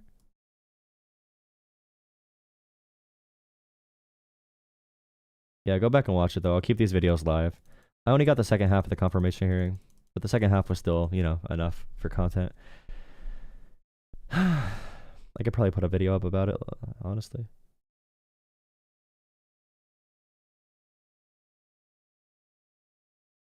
Yes, I'm big mad. Quick update what happened. RFK, so they really held RFK to account for example, he makes money from legal firms that do anti-vax cases. He makes money from consulting fees, speaking fees at anti-vax conferences. He has anti-vax merchandise he makes money from. So Warren and Sanders, Elizabeth Warren and Bernie Sanders really did a great job exposing his ultimate grift for anti-vax and why he says that stuff that he knows it's not true. RFK kept going back to the golden age of America and the golden standard for medicine. He said we need more good science and good medicine, and it's like, okay, what do you mean by good science or good medicine? It just means he disagrees with the current science and current medicine. It's a bunch of, not dog whistles, but you know what I mean. All right. We've got some breaking news here, and it's Stream's good over. news for a change. In one of the first elections... You raised my hopes and dashed them pretty quickly. Sorry, I should have put something in Discord. I wasn't planning on actually doing this. But I saw I forgot the hearing was today, and I thought I might as well hop on here.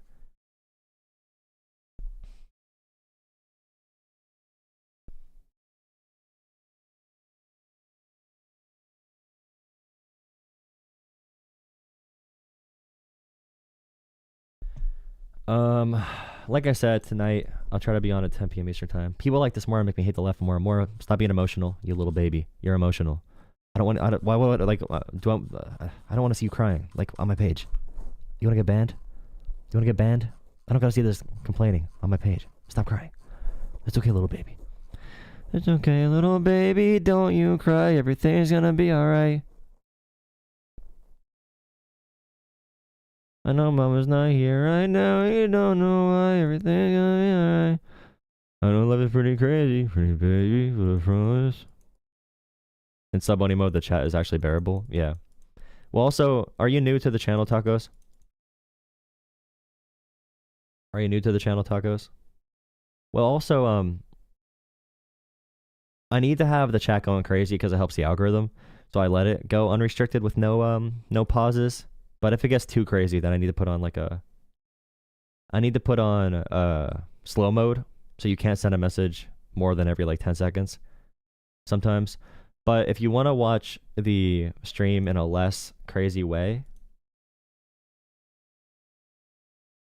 you're not putting your all into this parasocial relationship. True. I'm sorry. The horizontal stream, I put a link to it. But I have 2 streams on my channel at all times, okay? I have 2 streams. I have the horizontal stream and the vertical stream. The vertical is YouTube Shorts. So it's like it is right now, up and down. Horizontal has the full video on regular YouTube. I always have 2 streams running. The horizontal stream last night had 50 viewers or 40 viewers, 40 or 50 on the horizontal. The YouTube Shorts had 500 viewers. So the the horizontal stream is usually more calm.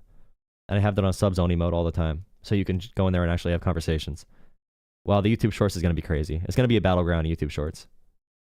All the time. Oh, you've called twice? Oh, nice. Nice.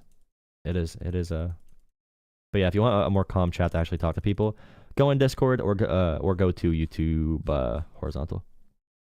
Yeah, seeing crazy guys is fun too. I might put the YouTube Shorts stream on my horizontal chat. Or wait, not the... I might put the Shorts chat on my horizontal screen. Sorry. Of the Trump era, Iowa State Senate District 35, Democrats just flipped a seat that Donald Trump won by 21 points in the 2024 election. Democrat Mike Zimmer defeated Republican Katie Elizabeth Whittington 52-48, meaning we're looking at a total 25-point swing to the left. Of note, according to Inside Elections' Jacob Rubashkin, New York's 21st district, which Elise Stefanik is vacating soon, was also Trump plus 21 in 2024, meaning if we're going to be in an era where Democrats are overperforming 20 some odd points to the left, then even relatively safe seats like Stefanik's may suddenly become pickup opportunities for the... It's difficult though, because okay, local elections, you have a chance to be very well known. You have a chance to knock on every single door. I think in this election he's talking about there were 7,000 votes total. So like you can knock on all of those doors. You can have a conversation with all those people. So you're not even a Democrat to them anymore. You're not a Democrat. You disconnect from national politics. This is why Democrats need to stop messaging nationally and start funding local parties. Fund local parties so local parties can do activism and knock at doors and organize. Local parties can disconnect from the national politics. And that's the big lesson to take away from this. Not that Democrats are going to have automatic wins. It's not that. That's not the lesson. It's we need to get rid of the social media. We need to get rid of the reality television show. We need to bring it back to the real reality and talk to people directly. Because when we do, the ideas make a lot more sense when it's not being polluted by the worst media consumption outlets of all time. Well, Trump did not get elected on grocery prices, no. It's mostly on the racial tension and LGBT and all that stuff. The DEI. Also known as, we don't like these black people being too loud. That's what the policy really means. I love Jasmine Crockett, bro. Jasmine Crockett is amazing. The Democrats. Now, I should note, too, that the first Trump era was marked dude. by an absolute avalanche of special election wins following his initial victory in November of 2016. In 2017, for example, of the 98 special elections that took place in that year, Democrats flipped seats in 16 of them, compared with only 3 flips for Republicans. That would culminate into Democrats ultimately winning the House in the 2018 midterms by the biggest margin in modern U.S. history, netting a staggering Wait. Let me hear those numbers again from. Paired with only 3 flips for Republicans. That would culminate into Democrats ultimately winning the House in the 2018 midterms by the biggest margin in modern U.S. history, netting a staggering 41 seats in total and flipping the House. Now, a few points to remember here. This is merely a data point. It's not a guarantee of an impending blue wave. We have the monumental task ahead of us of rebuilding our fractured coalition, and while tonight's election win is welcome news, and trust me, it is welcome news, we'll take whatever we can get, replicating these wins is going to take work. It doesn't just happen because Trump is in office. But I should remind you of what I said in the immediate aftermath of Trump's win a couple of months ago. A lot of the people who voted for Donald Trump this time either don't remember what it was like when he was in office, are looking back with rose-colored glasses, are buying some revisionist history, or weren't even old enough to experience it. But they'll see the chaos that comes with it. I can promise you that they will. Why do all the lefties sound like gay men? Because you're attracted to them. That's why they sound like gay men. And they talk like in a fast, intelligent manner, and you don't like that. You want to hear, dude, these freaking like, oh my God, dude. Like, they really want to come back in America. And like, these wokeisms, they don't even think. You talk about diversity and all that stuff, and I don't think they care about the American man, the American people. They say wokeism and the DEI, like all these pilots. If you think about the pilots, they're selecting for these key groups of people in quotas. They don't know how to do the job. You have a room full of people, you know, it's like all white guys and a black guy, and they choose the black guy because DEI. And the black guy never even went to pilot at the flying school. You can't even fly, bro. And are we going to talk about how Fauci lied to us about the COVID and about how the vaccines were going to be a force field around me? I can't even try to sound, oh my God. I can't even try to sound dumb, bro. I can't even try to sound that dumb. And oh my God, it's so painful. It's hard. I'm actually like listening to myself. I'm like, I'm making too many cogent points. How do I do it? How do I do like a Joe Rogan impression? I don't know how to do it. I'm gonna go crazy. Crap, I can't sound that stupid. I can't do it. Okay, imagine I'm Joe Rogan. I see an article. The article is about, crap. Okay. Chat, give me something. Okay, chat. I don't ever say chat, but give me a lie that Joe Rogan would believe, just like a made up lie. Oh, last night the Trump administration lying about condoms. Okay, so like Joe Rogan's gonna read that, be like, you hear the Biden administration sent over $50 million in condoms to Gaza. What do they need these condoms for? $50 million. It's insane. They sent over 1,000 condoms per person. Never mind. I can't do it. They're dumb. They're so gullible. I can't do it. I have to practice. Bro. Monkeys use money. I can't do it. I have to. Elon is the #1 Path of Exile player. Elon is humanly.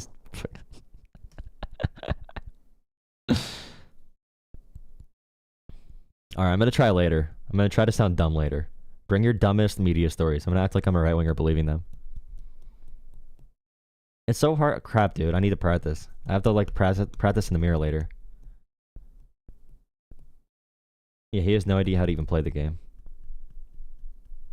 Crap, dude. I'm trying to sound stupid. I don't know how to do it. I mean, I'm stupid, don't get me wrong, but I'm not good at sounding stupid. I'm trying to think how they talk. Because they talk in such a... It sounds like they're acting almost.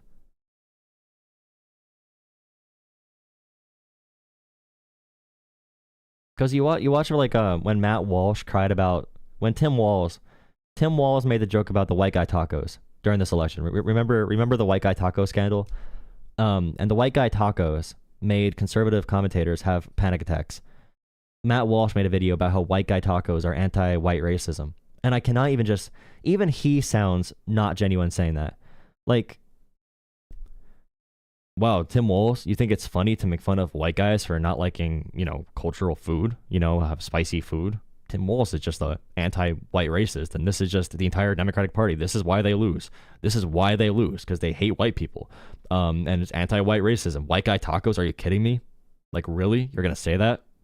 I mean, that's like saying that, like,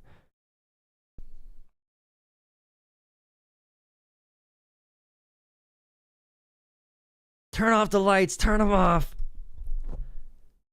The ocean, Trump said this.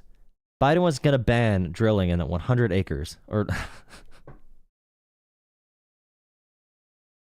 if you say a Trump quote in a regular voice, California is purposely releasing all the water from the north. It could be draining down to the south, but they're releasing all the water because they care about this little fishy, this little particular fishy. Now, there's one fishy. They want to save the fishy. The smelt. They call them smelt. California won't turn on the water. They won't turn it on. It could flow down to California. So much water. But the little fishy, they care more about the little fishy. It makes no sense. California could just turn on the water. And as president, I will turn on the water. I have concepts of a healthcare plan. If I get a plan, I will get back to you. Saying this out loud is more painful. Listen, we have concepts of a plan. If I do find a plan, I'll make sure I tell you. At a presidential debate, I'd have concepts of, if I do find a plan, I'll make sure to tell you. I'll make sure to tell you. We're working really hard on this.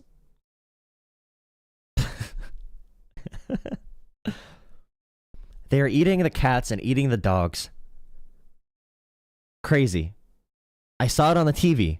I saw it on the... It's just like, dude. They're taking over the cities. You can... Times Square right now, in Times Square, they have ultra guns. They have ultra weapons. Ultra guns in Times Square. Supreme guns. Like the migrants. And you have like a picture of... You have like a video of Times Square live feed. And people are just like going throughout their day. There's nothing happening in Times Square. Times Square is overtaken right now by Supreme guns. It's like, okay.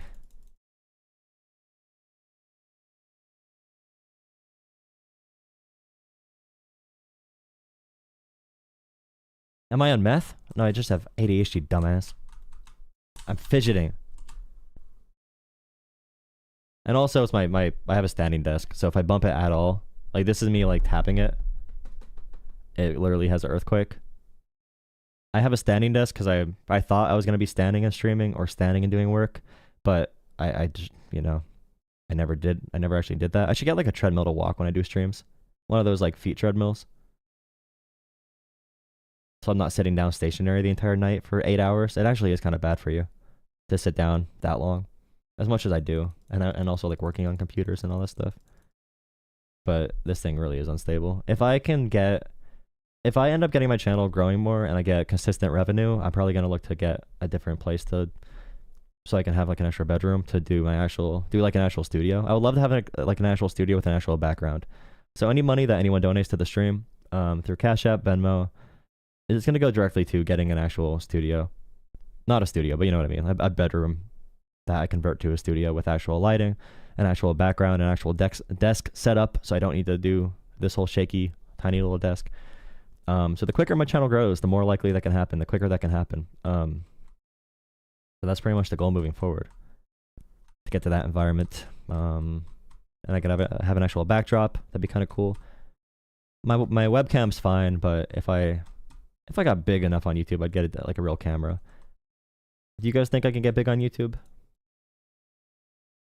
Thank you, Z King, for $10 super chat. Thank you, I really appreciate it. I'm just talking to you guys right now, by the way. We're not gonna do anything else stream-wise. I'm just talking, and then I'm gonna take call-ins tonight.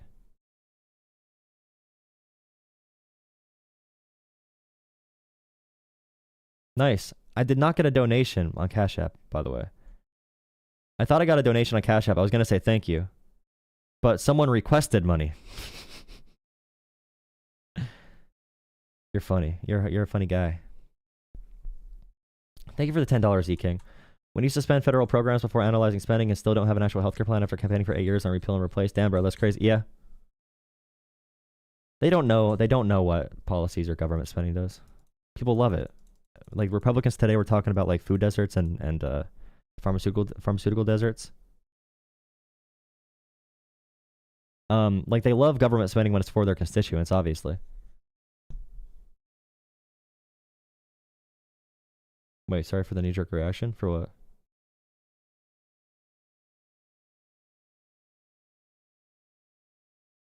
Well, no, we're not going back to 1950s.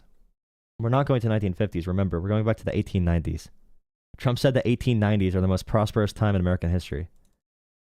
You know what kind of like little weird incel child you need to be to even talk about the 1890s of being prosperous, let alone to advise the president? Do you realize who needs to be talking to Trump for him to think that? The 1890s was the most prosperous time for American workers, the Gilded Age. They called it the Gilded Age because it was perfect. They called it the Gilded Age because it was perfect, guys. That's why it was gilded. It was perfect.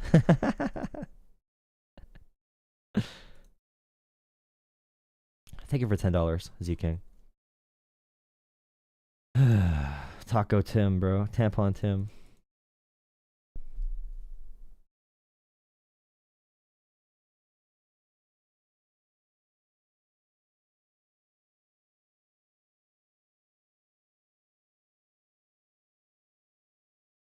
You have that room divider now? Yeah. The room divider helps because you want to help my struggling, growing channel. Does someone... Thank you for the €2, Ghetto Greg. Trump's your daddy, bro. I mean, thank you. I appreciate that.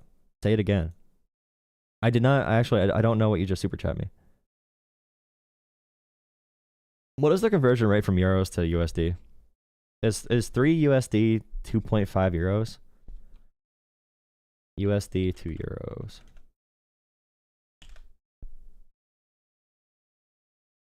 €0.96. So 3 USD would be 2.8 euros. So 2.59 euros would be,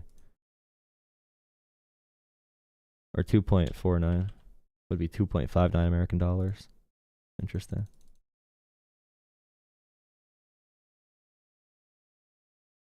I'm getting off in 10 minutes. Exactly. If you have any questions, ask them now. I'll be back on tonight. Both parties are the same thing? I wish. Now, if you're convinced that both parties are the same thing, you need to really watch my channel because it's one of the worst opinions you could possibly have. And I'll explain it to you very specifically, very pointedly, very directly why that's a bad opinion. We can talk about it for sure. We're back down to 42 channel members, by the way.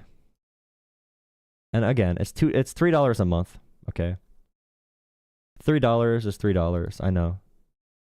But if you have $3 a month and you watch my content for hours and hours and hours and hours, okay, I'm providing a good amount of content for you. I'm also doing extremely terrible conversations with people and having to argue with people and get harassed and all that kind of stuff. So doing any type of support really helps me, especially channel memberships. One, because it's visible. So having your name be green in chat with a badge shows that I have support. And also shows that, you know, it's something worth supporting. It shows your support. I could add emotes. We're gonna have emote votes to vote which emotes we should add to the memberships. You get special customized emotes. We need some type of Trump sexual emote. If you want to do any emote submissions, by the way, if you have any emote ideas, let me look at the file size it needs to be. But if there's any emote ideas for Discord, I have like 100 spots for Discord, but for YouTube, I think I have like 15 for customized emotes. For YouTube, it can be 1080 by 1080 for the size. And then for Discord, it's 128 by 128 for pixels. So if you tell me 1080 by 1080 for YouTube, 128 by 128 for Discord, and then also you can send it to me on Discord.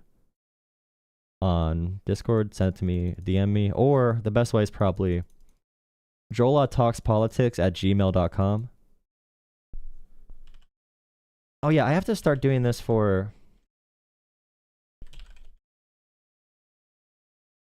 When people want to call in, I have to start showing my email. Because if you want to call in really, really bad, and if we want more vetted calls, jolatalkspolitics@gmail.com is my official... that's going to be my official business email going forward for the channel. I was able to get that name, so I'm happy about that. Or get that email... whatever. So email me there if you have any content ideas, if you have any proposed emotes, if you want to call into the show, if you want to see a certain kind of content, if you want to send me a letter in general, if you have any comments you want to send me, any opinions, any context you want me to add to conversations, Any fact checking you want to give me? Any sources? drolatuxpolitics@gmail.com.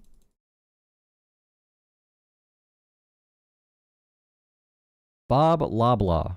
Bob Loblaw. Okay. Blah blah blah. Blah blah blah. Is that supposed to be like blah blah blah? Like blah blah? Like blah? Is that the point of your name? Like blah blah blah. Like this?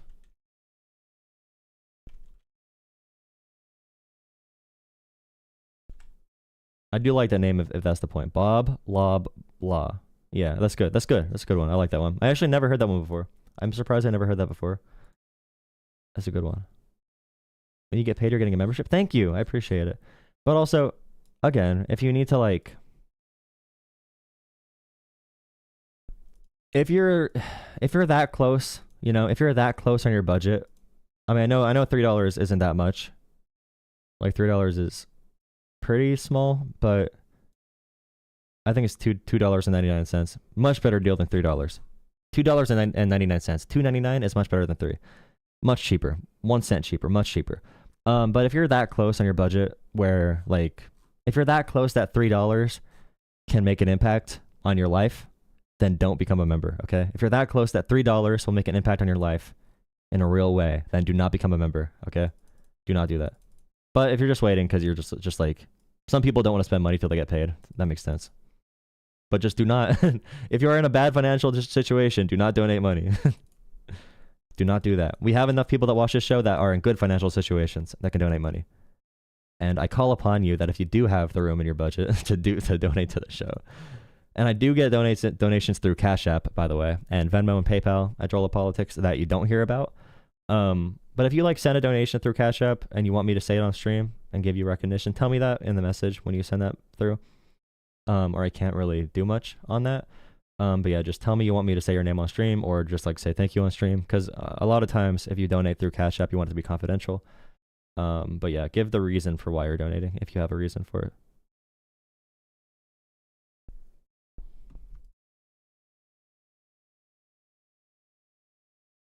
Why do I call Trump supporters a piece of shit? I did not say that. I do not think Trump supporters are pieces of shit. Now, if you are a MAGA loyalist and you are okay, if you're okay with people beating up cops because they were beating up cops on behalf of Trump, and if you think the January 6th cops are the enemy, then yeah, you probably are a piece of shit. But I'd probably say a majority of people that voted Trump are not, okay? And there are people that voted for Democrats that are also pieces of poop, okay? But there's just a higher proportion in certain areas.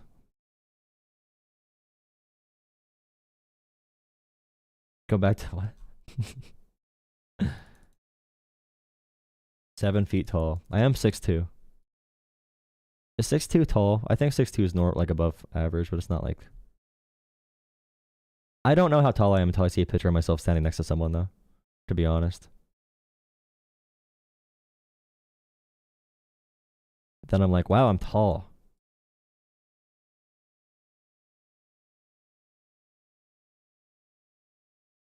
I like 6'2", though. I feel like anything like higher is too tall. 5'9" is average. Yeah, like I think 6 foot to 6'2" is like the peak height. Or like 5'11" to 6'2", and then like if you're gonna be like peak, and then like 5'9" is peak, and then like 4 foot is peak, and then 7 foot is also peak. Because all men deserve respect. All kings. All are kings. Short kings, tall kings. You're all kings. Okay? Remember that. My PC specs are fine. Okay? I don't know. Okay.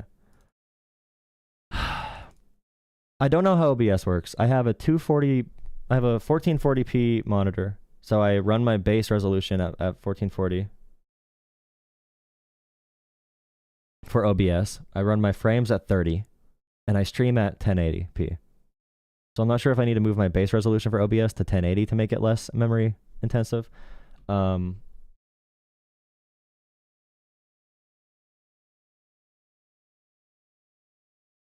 also need to...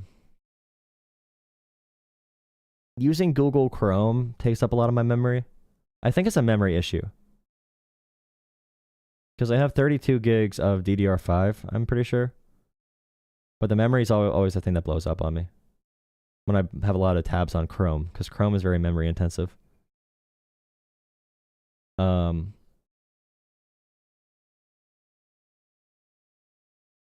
have an i9 16. Wait, crap. Am I doing encoding through my GPU properly? I need to look at that, actually. I think I am, because my GPU is a 4070. I have a 4070. I don't know what build, but I have 2 sticks of 16. I'm pretty sure. So total. Why does it say this, for example? It says total physical memory. So RAM is 32 gigs, right? RAM is 32. Total physical memory is 31.8. And then available physical memory is 16. Why does it say total physical memory is 31.8 but available 16? Is that because the other memory is through virtual? Or is physical memory different from the virtual? I don't know how it works. Thank you, Rockstar Girl.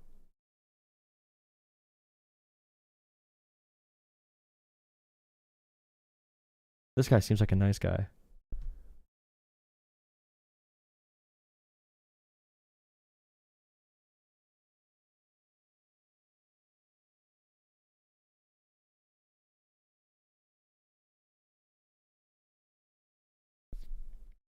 Yeah, why does it say 16 gigabytes virtual memory? No, it says 16 gigabytes physical memory, available physical memory, and then total virtual memory is 34.1.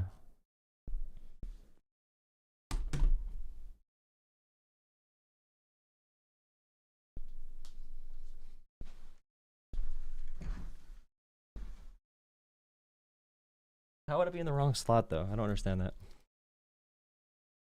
I don't understand how it could be in the wrong slot.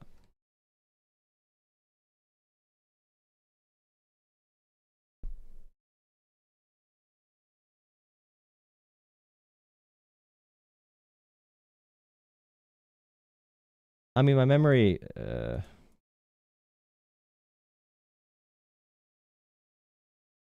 yeah, why does it say I'm operating at 51% memory when I'm at, like, if I have 32 gigabytes of RAM, if I'm using 8 gigabytes right now, it says I'm at 51% memory. Does that mean one of the RAM is not activated if it says I only have 16 available physical memory? How does that work? Is it only detecting one of the sticks? I mean, right now, Chrome is taking up 7 gigabytes alone. But then again, I have 32, and is that set aside for something else? I'm using around 8 gigabytes. I'm using 8.5 gigabytes out of 16, and I have 53% memory. But if I have 32 gigabytes of RAM, shouldn't that be more like 25%? And why is it not? What do I got to do? I'm too dumb to answer confidently? Me too.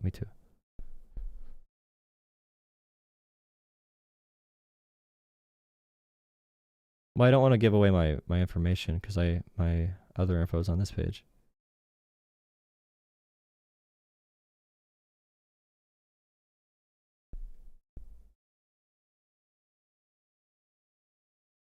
Okay, so like I said, installed physical memory is 32, available physical memory is 16.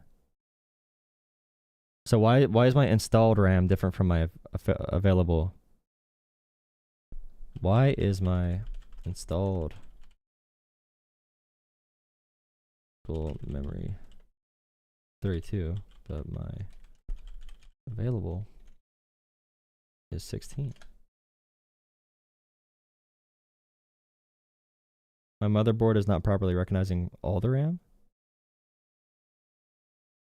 Incorrect BIOS settings?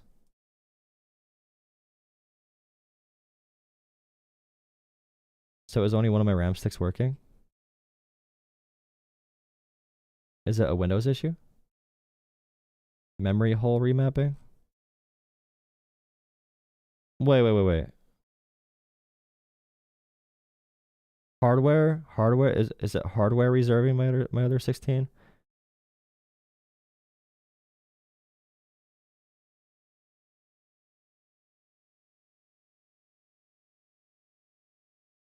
32 gigs, but only 16 is available. Everything I'm seeing is going into BIOS and fixing something in the BIOS.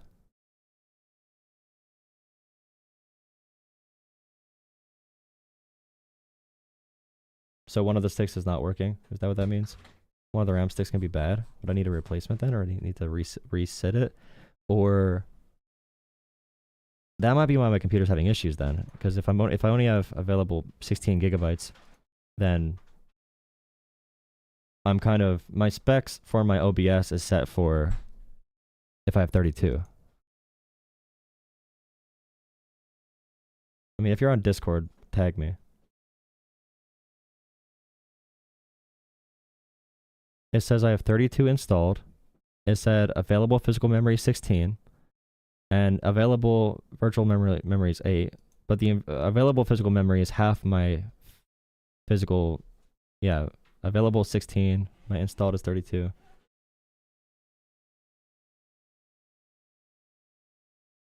Why is the other 16 not being used is the big question for me.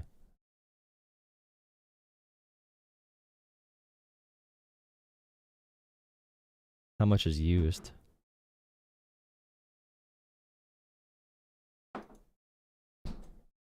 Well, even in my task manager, like I said, we're looking at my total programs ran. I'm at 8.5 gigabytes of total memory being used right now, and I'm at 53% total memory cap. So if I'm at 53%, right, and I'm at 8.5 gigabytes, that means that 16 is all that's working, right?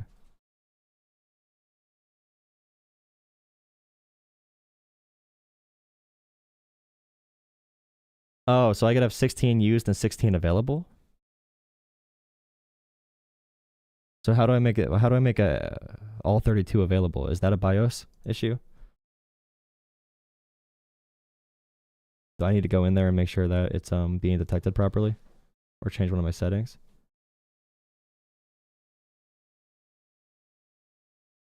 Well, I'm not nerding. I can't nerd on this. I have no idea what's happening. I have no idea how it works. I'm done with my political stream. You can come back later if you want to talk politics. Tonight at 10 p.m. Eastern time. I just want to make sure I can get my computer working right. Restart your PC.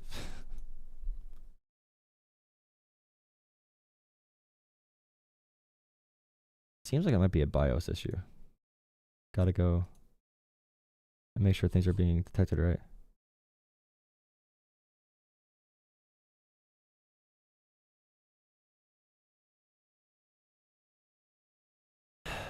Available means unused. Why is it only using 16 though if I have 32 gigs? So why am I capped at 16? Can I use all 32? Yeah, but if 16 is free, why is it not in use? How do I put it in use? Because it's not currently working. My memory is working as if I have 16 total. It's not accessing my other 16 for some reason.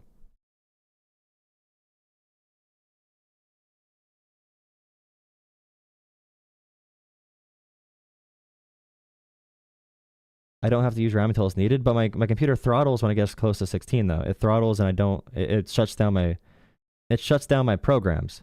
Like for example, if I'm watching a Google, if I have ChatGPT opened, if I have 3 news articles open, if I have my 2 YouTube browsers and I have my main YouTube browser watching a video, plus I'm trying to take a call on Google Voice and I have Discord open, my computer throttles and my screen flashes and my apps say memory failure. It says my memory, if I get close to 16, it just says my memory is resetting or whatever. It refreshes all my apps to clear them out. So like, how can I use all 32 all the time?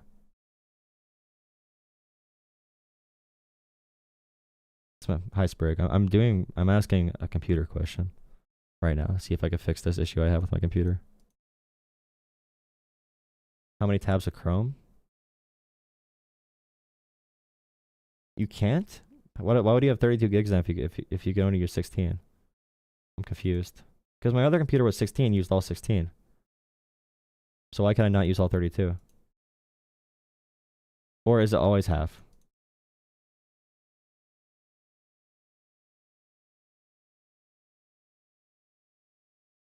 One of the sticks is non-binary. Why are you bringing up gender?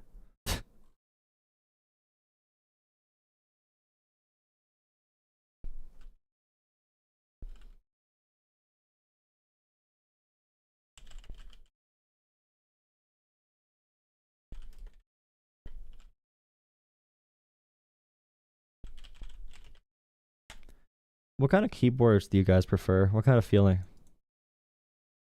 What kind of sound do you guys like? Do you like tactile?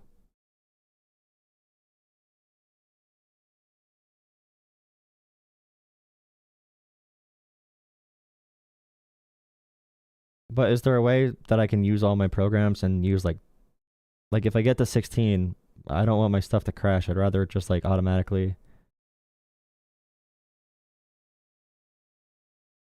There's tactile.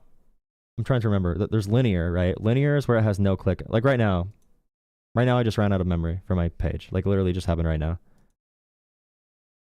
Do I need more than 32 gigabytes for what I do? Is 32 not enough for streaming?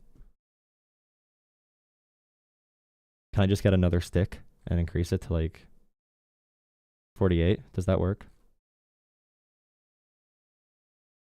And if so, do you have any recommendations?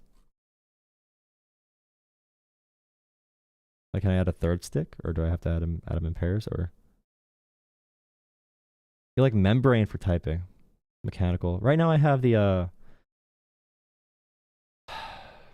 what is it called? I have the Aqua switches. I have HyperX Aqua switches. Let's tactile. Wait. Yeah, this tactile. I like tactile because I don't like the clicky click. But the tactile, it's probably an ADHD thing. It just feels like it's stimulating. Yeah, I like tactile. Yeah. I tried linear. Linear felt too floaty for me. So like I was playing games I couldn't like. It didn't trigger in my brain when I pushed certain buttons in games. I need pairs of RAM. Yeah, I like the clicks too. It's like a reward for like if I'm typing something really quick.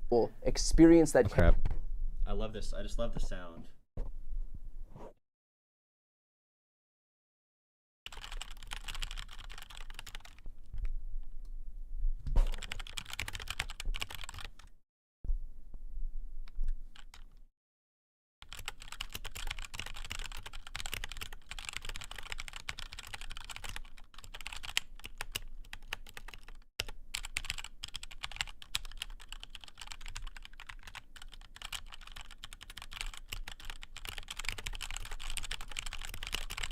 Chaos.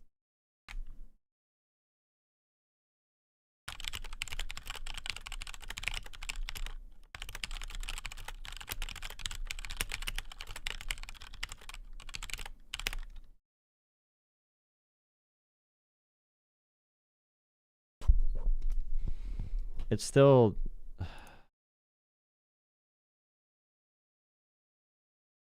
It still says available with 16. It still says the same about installed versus available.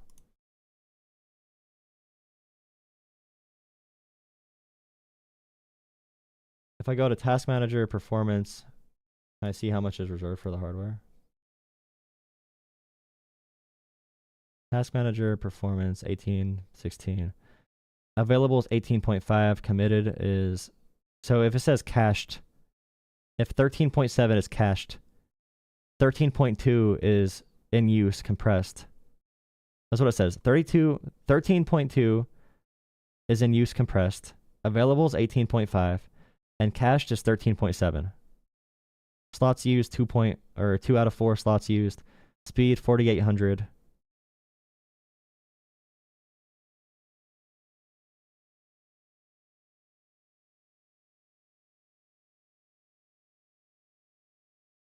So if my available is 18.5 and I'm constantly having memory crashes, then you're basically saying that I need to get. You're basically saying I need to upgrade my RAM to probably 62, or wait, 64. Because if I'm pushing that limit all the time, then 64 would be beneficial. Yeah, so 18.6 is available, 13's in use. I have 34 committed total, and cash is 13.7. So I guess reserved for the system, right? Or reserved for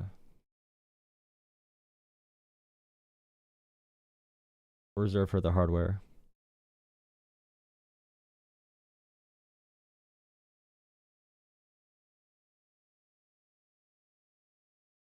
I have 64-bit. Right. That's standard, right? That's standard.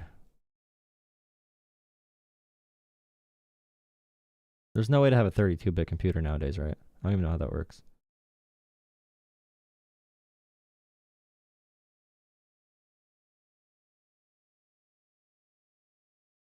So my full memory and storage, well, yeah. But physical memory, RAM. Okay.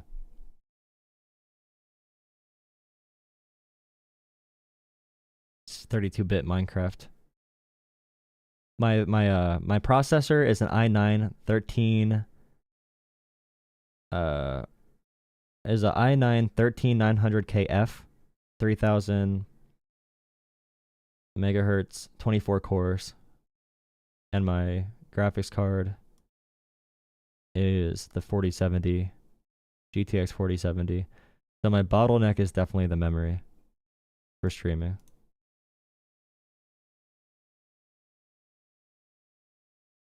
Could the memory be a reason why my audio interface is lagging often? Or at least there's a delay in it. Could memory help does memory affect the drivers for my audio stuff too? It does affect the audio drivers? Is that what the S is for?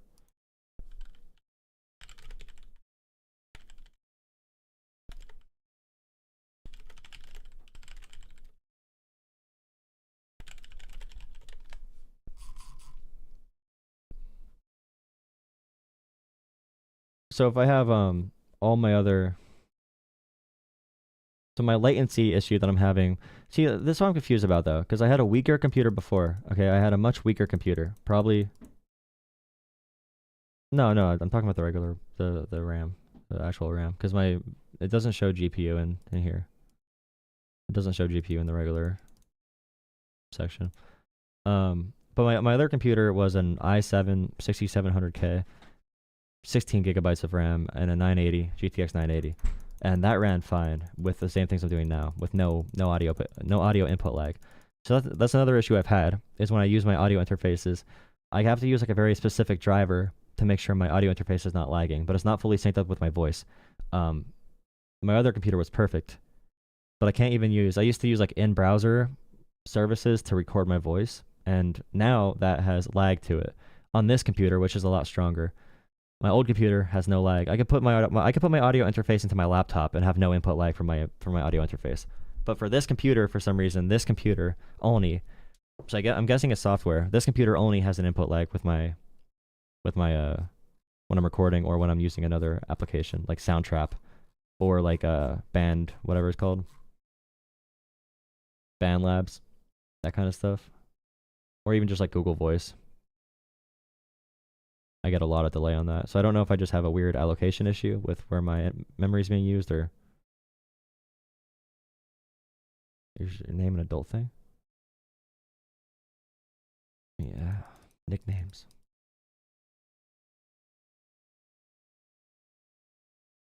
It's during OBS it's fine, but still my voice is not synced up with the microphone as much as I would like it to be. There's still a delay. So like even when I look at my videos back, it's not as clean as I would like it to be. I would probably need to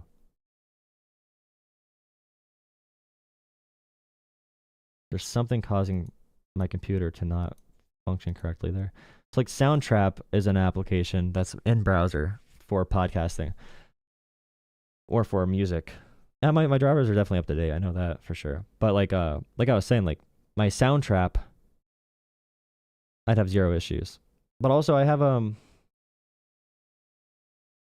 an issue with my power with my I have an issue with my audio interface, that my audio interface like cuts out sometimes and has memory and has a power issues. So it'll start like, I'll hear like a distorted noise, you know, every now and then, and have to replug it and plug it back in. And I have issues with it maintaining consistent power. And I tried different USB ports, but also I need to use a lot of USB ports for what I do. So I don't know if there's a way to supplement the power for it, or if that would even help, or if I just have an issue in general with this audio interface, if that's an issue with the interface itself. Your PC's being taxed power-wise? Can I check what my power is that, you mean like a power supply issue?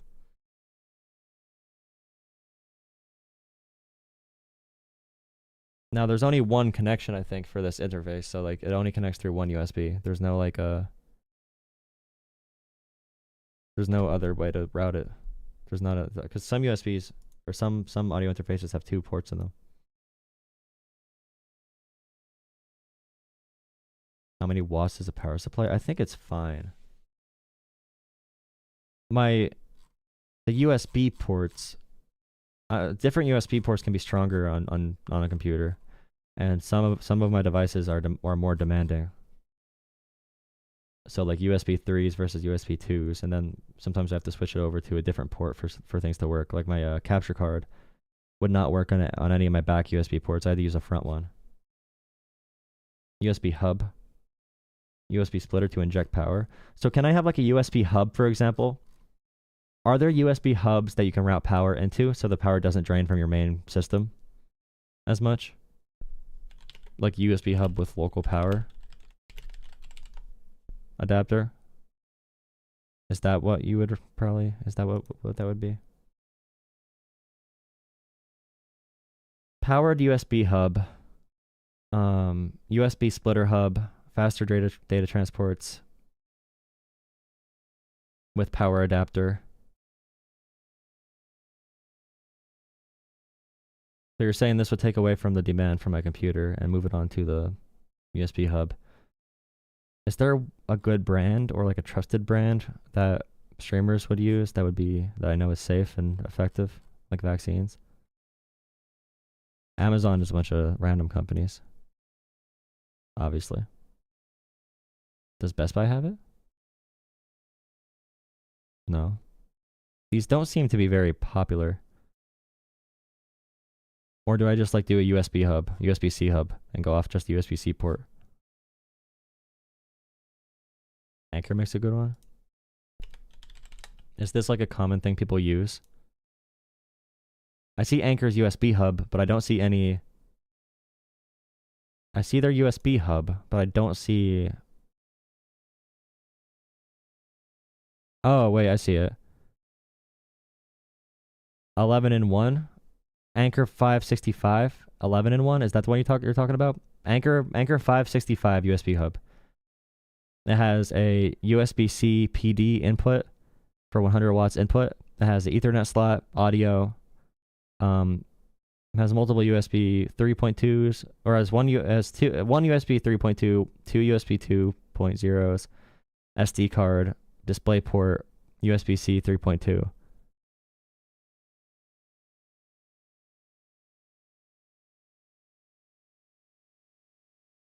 So this is $65 though, so that's a little bit of a challenge. Maybe that'll be my fundraising goal for tonight.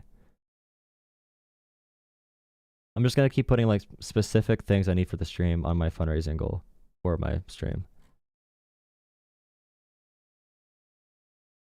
Because this seems to be the best reviewed one.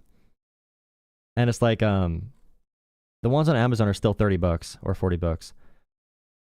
So I feel like for this it'd be worth it to pay 60 instead of 40 for a random company when I know I can get an Anchor one. There's a few different USB hubs. 200 watts? Oh. Wait, look up these 2 different ones for me then. Look up Anchor. Wait a second. Is this just a charger? Or is this a USB thing too?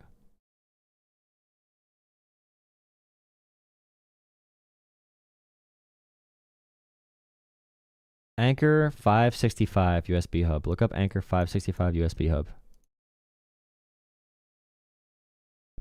Yeah, I know there's thousands of hubs, but I'd rather get a good one for sure if I'm gonna get one. Anchor 565. Tell me if that would work. Anchor 565. It seems like that has an input.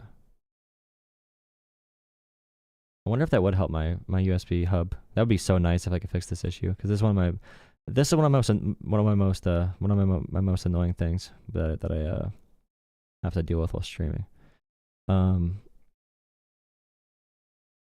There's Anchor 555 too. 555, that's $50 versus 565, which is $65 obviously. The one I brought up before.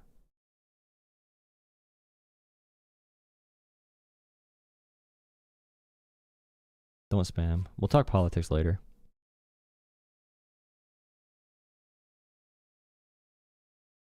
Honestly, Hubs is kind of a Mac. Oh, it's like a Mac thing, like because people buy it for their portless MacBooks. Here's a USB docking station. Okay, well this is a docking station. This one.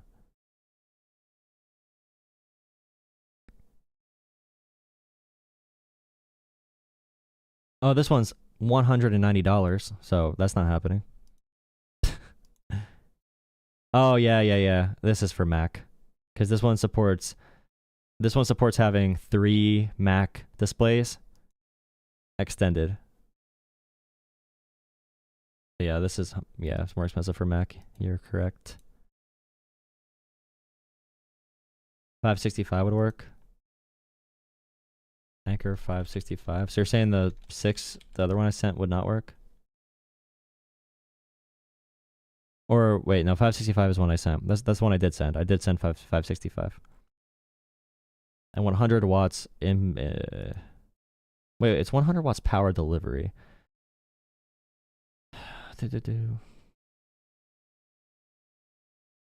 Multi-monitor display. 8.5 pass-through. 18-month warranty. I like that.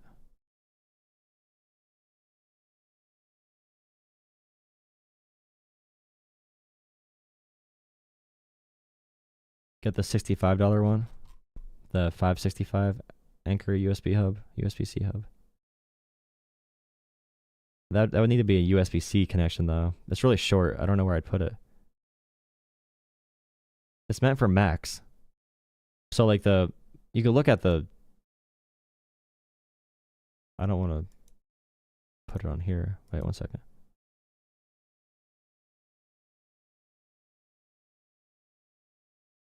So like for this, for example, I think I'm good with everything on here. For this, I don't know what I would do because this cable's very short, like for laptops. It does say there is a power input though. But is that for charging computers? So like pass-through charging. But does the pass-through charging work on a desktop? I know I can't, but not charging, but like would it work if I connect it to my desktop through USB-C and then I still had it plugged in? That's just pass-through charging, right? That's not going to give more power to my other devices that are on the USB hub. So like for me to fix this issue, I would need a 543.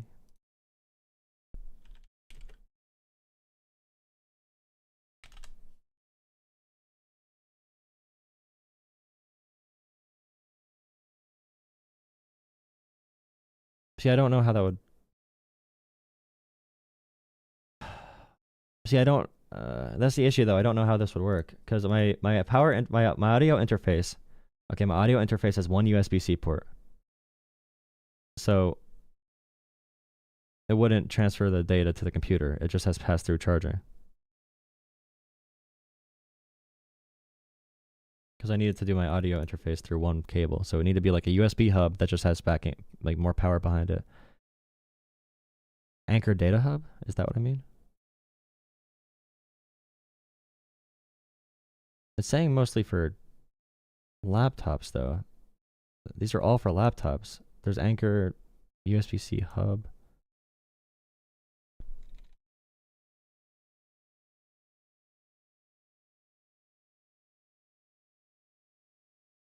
Every port will be connected to the computer, so I can't have anything connected to the wall power.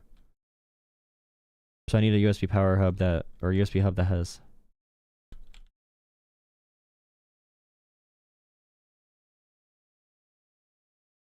So I cannot do power delivery is what you're saying. I cannot do power delivery. With the...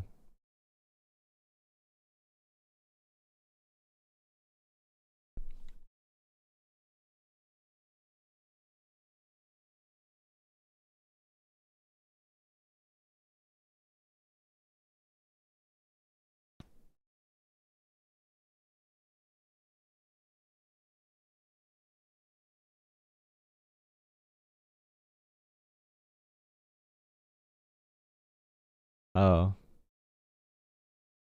So if I have, that was my main question though, is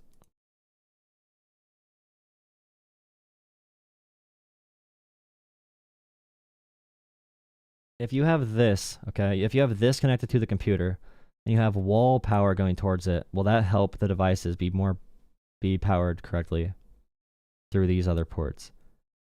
Because I feel like having all my devices through, or would the one supply be enough? Is there technology in here that makes the supply, like, give more electricity to my devices? Like, I don't need to connect it to the wall because of the however the technology works?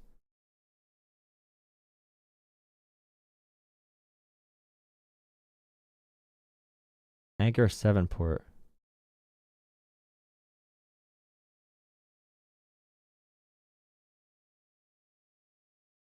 Okay, interesting.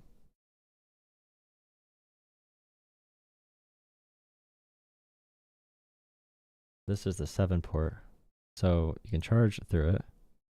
It'll connect. And why does one side connect to the wall? What is the purpose of it? Is that just for...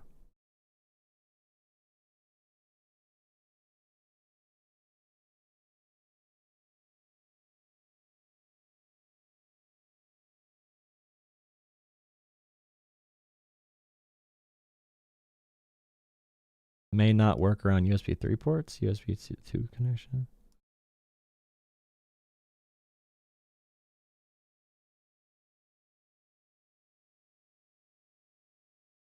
Oh. USB 3. Okay, so this 7 port gives power to the ports through the wall and connects the data through USB-C, is what you're saying. And you think that'll work for the issue I'm having? It seems old, but if it works, it works.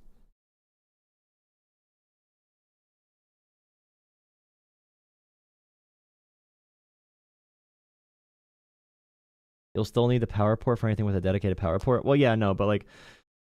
Ugh. My audio interface has issues maintaining power off of any USB-C. Or any, not USB-C, but... Any USB on my computer has issues with my audio interface maintaining power. So... My audio interface is single connection, like this.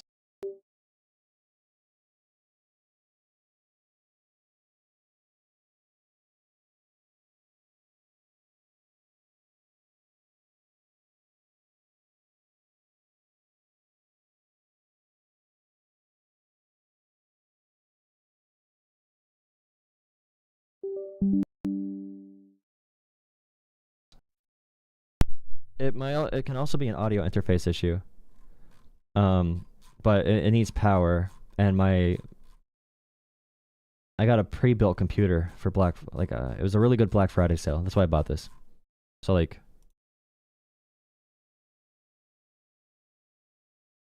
a year ago in November, well, yeah, in November I got this computer, 4070, GTX 4070, i9 1300 something, or 13,900 KF, whatever it's called, 24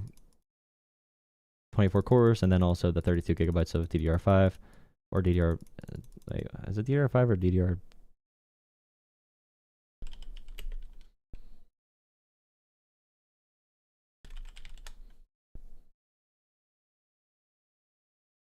It's probably DDR5. Yeah. DDR6 is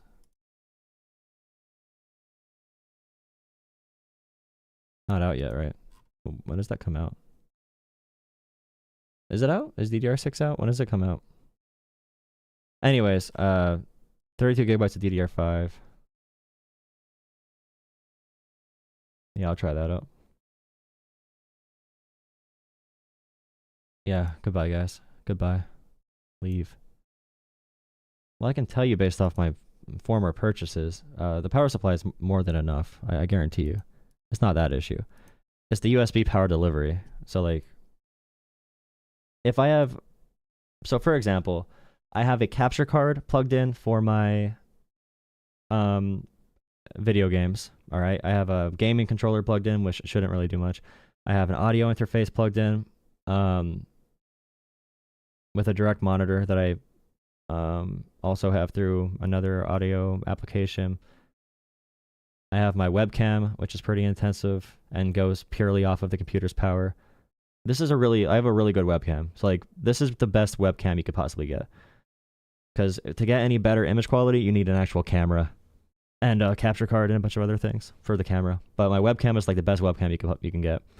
Every one of my ports is full, and it's all like power intensive devices. So if every one of my USB-C ports is full, then it might cause issues.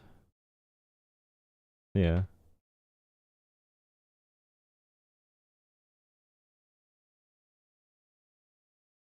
Well, here I'll find my former. Since we're talking about this, and I appreciate you guys helping answer my amazing tech questions so I can resolve this issue. I'm guessing it'd be worth it to get the extra RAM anyway. Should I just buy the same RAM that's in the computer already and put that in, or can I do a different brand?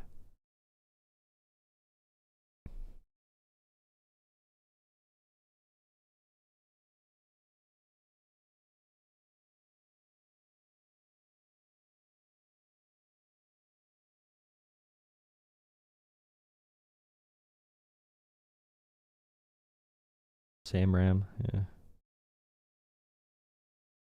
My first computer that I got was corrupted because of the power supply, or not power supply, the SSD went on my first ever computer. I also only have one memory. I have the memory slots in the back of this computer.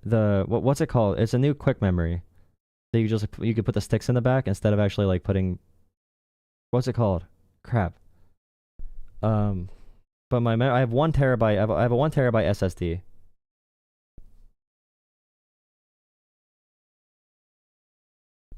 NVMe.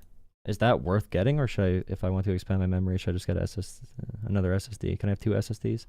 I don't know how anything works at all. My SSD is 1 terabyte, and I need to constantly delete footage. So it's been kind of tough, especially when I record at 1440. So my files are bigger, and I have multiple hours of recordings.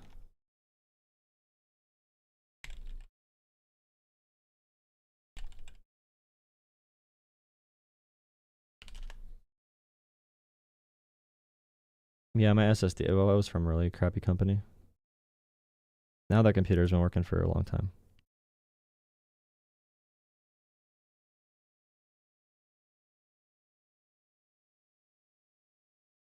Power supply.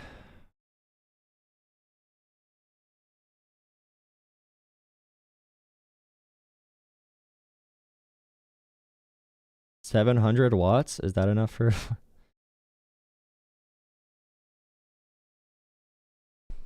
Is 700 watt power supply enough for GTX 4070 i9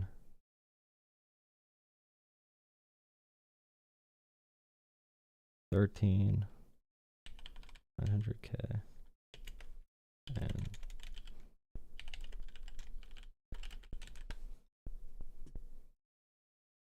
am I like pushing the boundaries for the power supply? Am I like...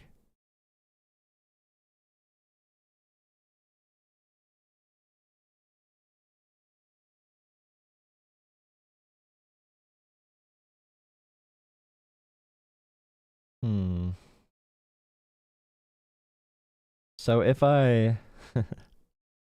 Is it 750? Wait a second. Let me see. I'll check.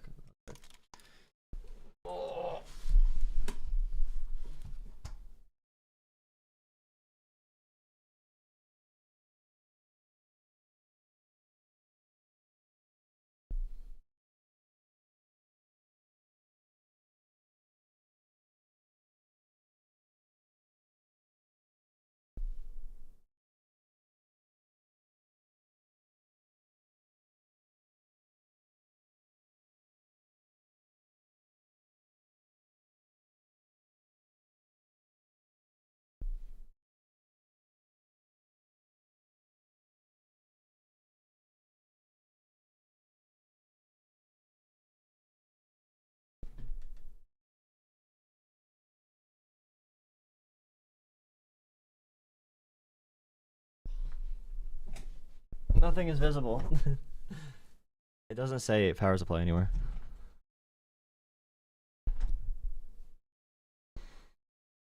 I see it. It doesn't say what the actual number is. It's hidden. It's like it's behind the motherboard. My case. How do I see it? How do I see the power supply? How?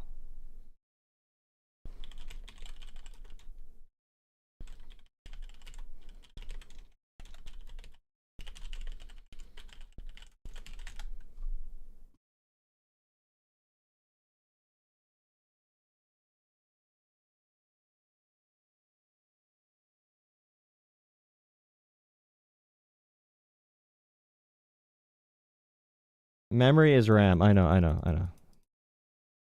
know memory is RAM and storage is. Yeah, I know. My language is not.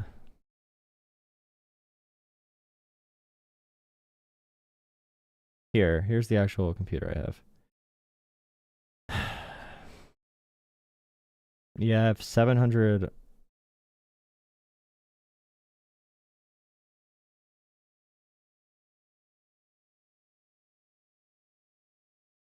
So my power supply might be too little? Is what we're saying? Pretty much this is what the computer is. 1 terabyte NVMe, whatever that's called. Intel Core i9 13900KF, 32 gigabytes DDR5, 700 watt power supply, and 4070 RTX 4070. I still say GTX because I'm old. Not really.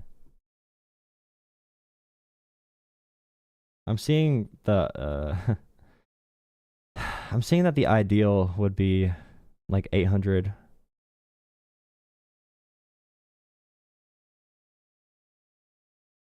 For this setup.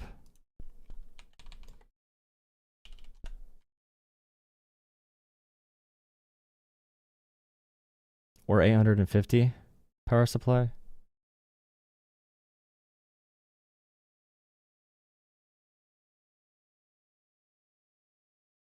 If I'm only using my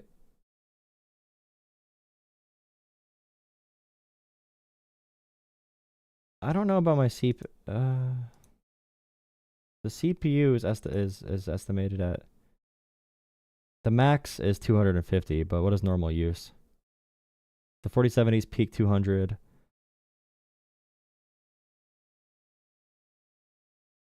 Can shutting off my RGB help?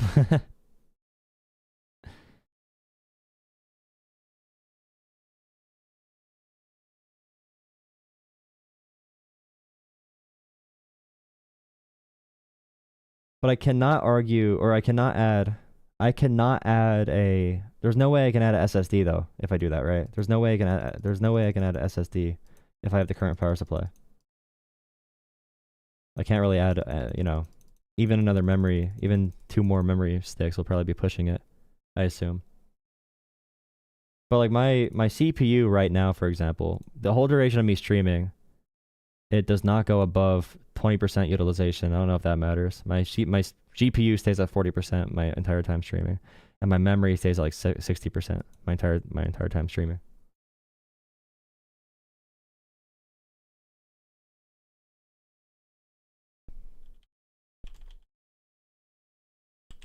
But that could be why my devices will shut off. But the maximum wattage per port isn't that high, right?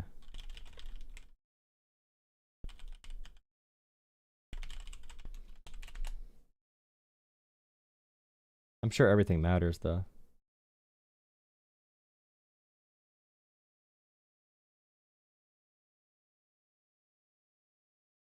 So my interface takes around 3 watts.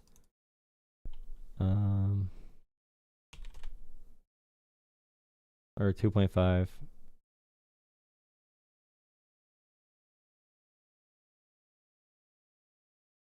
My webcam probably takes like 6 watts, right? Because it's a 4K webcam. I assume.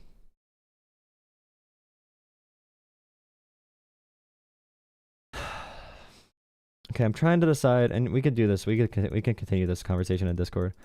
In Discord, I have a tab under the Jola questions tab or whatever that says technology questions. My big question is, okay. My big question is, so I should probably expand my memory. Okay, so when it comes to a powered USB hub, expanding memory, adding an SSD, and also, because my storage is maxed out all the time, I assume that's not good. And replacing a power supply with something more powerful, which should be my top priorities.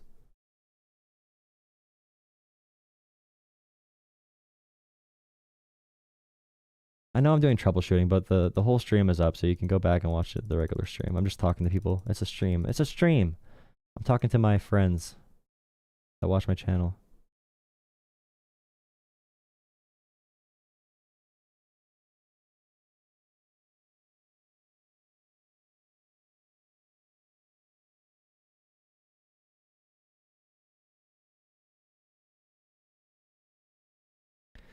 The full-time return in office for federal employees, it's really dumb. It's stupid. They make the argument that Elon Musk is the most important person in human history, and he's constantly on Twitter and on a plane.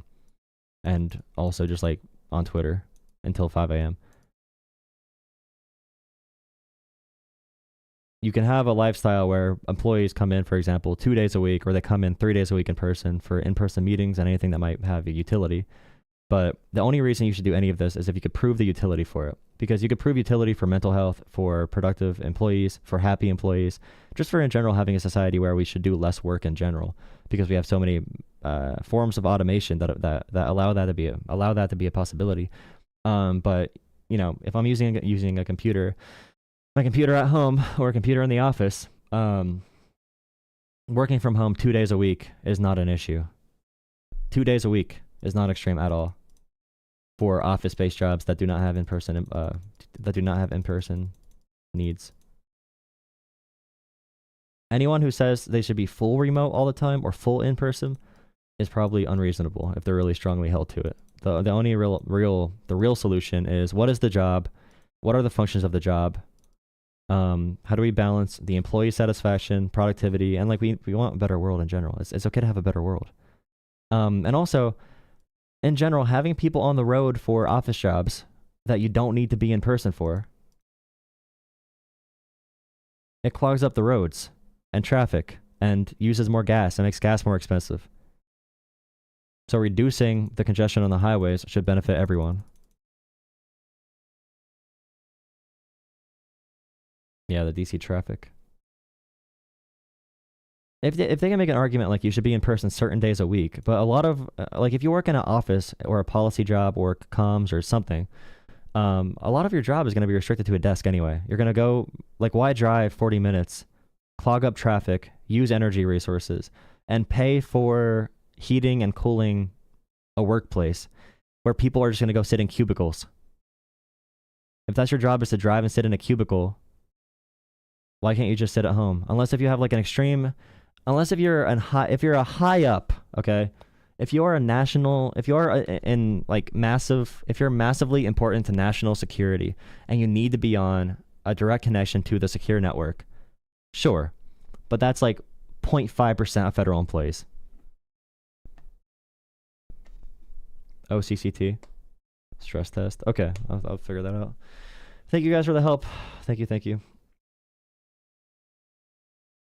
I'm going to go do some stuff, relax a little bit.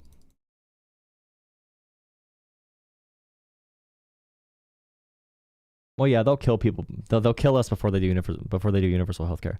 They will kill us before universal healthcare. That's why we need power in the system, okay? That's why working power matters. That's why organizing matters. That's why not giving away our entire capital, like all of our power in the system, giving that away to a handful of people is dangerous for all those reasons. They would kill us. They do not care about us. We are a utility to them. We are economic outputs to them. If we live or die, it doesn't matter to them. We are economic. We are economic inputs for them. All right, see you guys later. If you want to continue the conversation, join the Discord. We'll be chatting in there. I do need to update some parts of the Discord, but join the Discord. Get verified. Powered People Hub. Thank you. Thank you, Marissa. Exactly. We need a Power People Hub. Power People Hub. Bye, guys. I'll talk to you later. I did about half of the RFK hearing, so you can go back in the stream to watch it if you want to for the second half. Or, yeah, I think it was second half. Something like that. All right, guys. See you later tonight. There's the Discord. Hop in there if you want to. Thank you for hanging out. See you guys later. Thank you for the help.